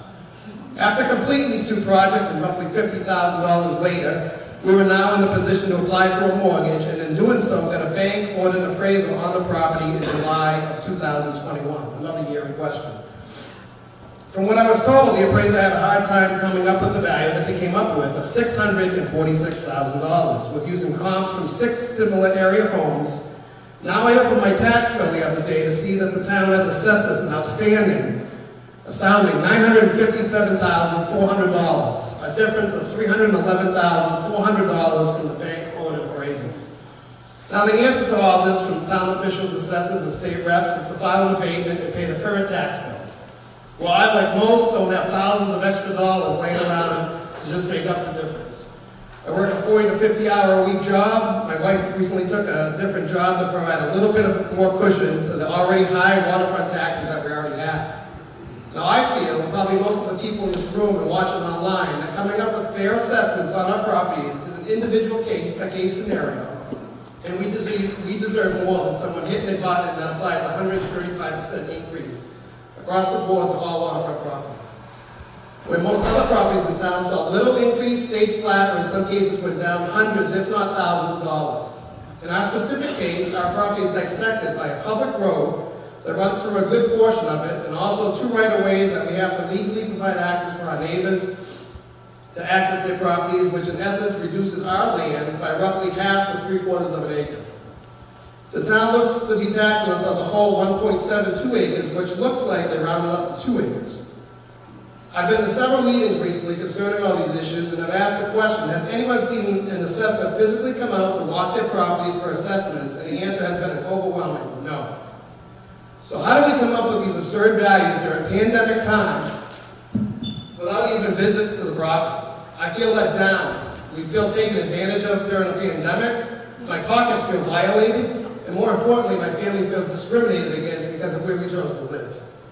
We are asking for fair assessments distributed evenly across all town properties. Based on the market over the last couple of years, I have witnessed, and many of the realtors I've spoken to have also confirmed, that most Lunenburg properties experience bidding wars resulting in tens of thousands of dollars over asking prices. And this is not just tied to waterfront properties. Given this information, we believe that the town's tax levy should be evenly distributed to reflect accurate assessments of all properties and not just waterfront properties. Thank you for your time and your consideration.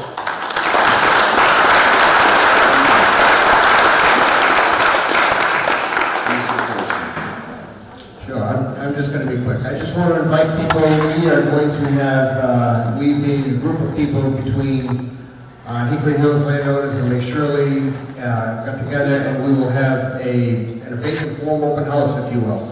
And that'll be at Andrews Hall this Saturday from 10 to 12. We'll have folks come in, we'll help you fill out the forms, and there'll be real estate agents there to help do comparisons, so we have all that information together in one place. So feel free to come down anytime between 10 and 12, and we'll try to help you all with as much of this as we can. Where? Where? Andrews Hall in the center of town, so the United Parish Andrews Hall. Right. 39 Main Street. Go to the person that runs the building. Thank you, Mr. Fortune. We also have some of those worksheets with us if you'd like to take some of those with you. Mr. Lincoln. P. Lincoln, Hemlock Drive. Lunenburg is not an island. It is part of the Commonwealth of Massachusetts. My wife Debbie and I have gone to all 351 cities and towns in this state and studied them. Most of them have waterfront property. All their bills for their taxes just came out. No one was overcharged because they lived on the waterfront property other than Lunenburg. Why will we singled out if the state doesn't require that fact? I'm a Mayflower descendant, taxation without representation of the nation, so be it. Thank you.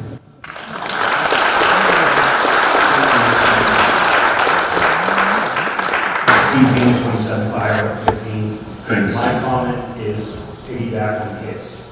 I keep hearing we followed it to the letter of the law on raising the taxes. We're a government, we have to do this. Well, you're right, okay, you have that form, you have to follow it. But you didn't have to single out the waterfront property. You said earlier, it's not dictated if you have to specifically single out the waterfront property. You could have taken all the raised sale prices in the entire town and raised taxes on everybody. And you'd have the same amount of taxes, if not more, dollars coming in.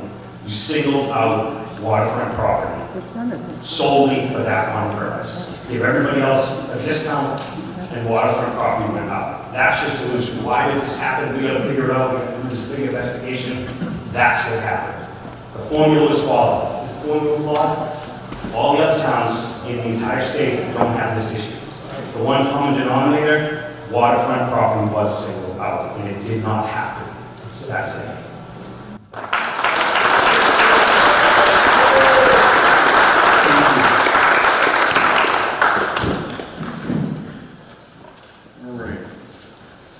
We're going to go down to public comments from the town manager.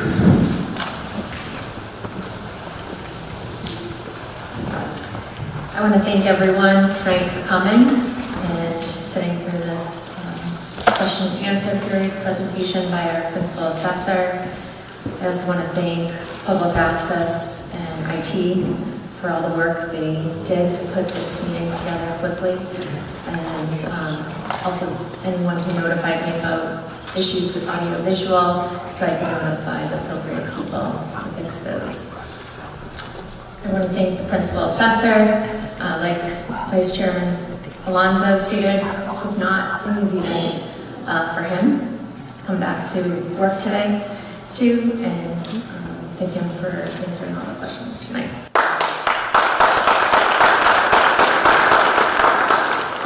The town manager into the board, any public comments this evening from the board? Seeing none? Mr. Nod. Seeing none, I will offer, these moments are really about our faith in democracy. We would not be here if we did not believe that government of the people, by the people, and for the people was the best form of governance and the most accountable form of governance on this planet. Things happen. Things happen, you know, and I think that what we have to do in these moments is we have to reflect first on all the good that happens in our lives. That in the times of sadness and darkness, you know, we are still creatures of God, and we are still blessed with His grace.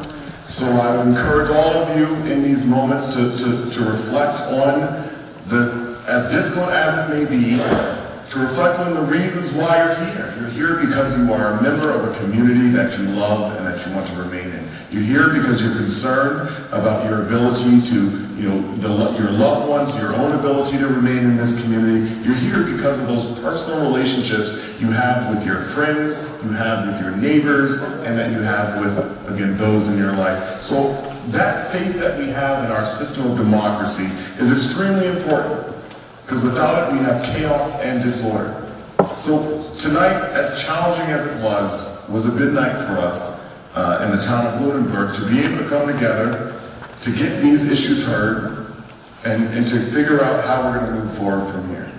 So I want to thank everyone who took the time to communicate with us via email, who came out to this meeting this evening, all the many speakers who had the opportunity to speak. I know the days ahead are going to be challenging still, but we will get through it. Mr. Chair, I would be remiss if I didn't say thank you to everybody on the dais and everybody in the audience and everybody who made the production possible for sharing their stories in really trying times. And I just wanted to focus on one last thing that was said by one of the speakers in public comment. Because of the understanding of the people in this audience, who I think understood at the very least one important thing.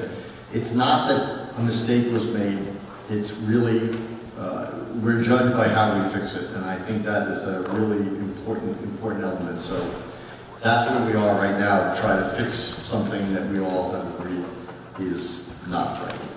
Thank you.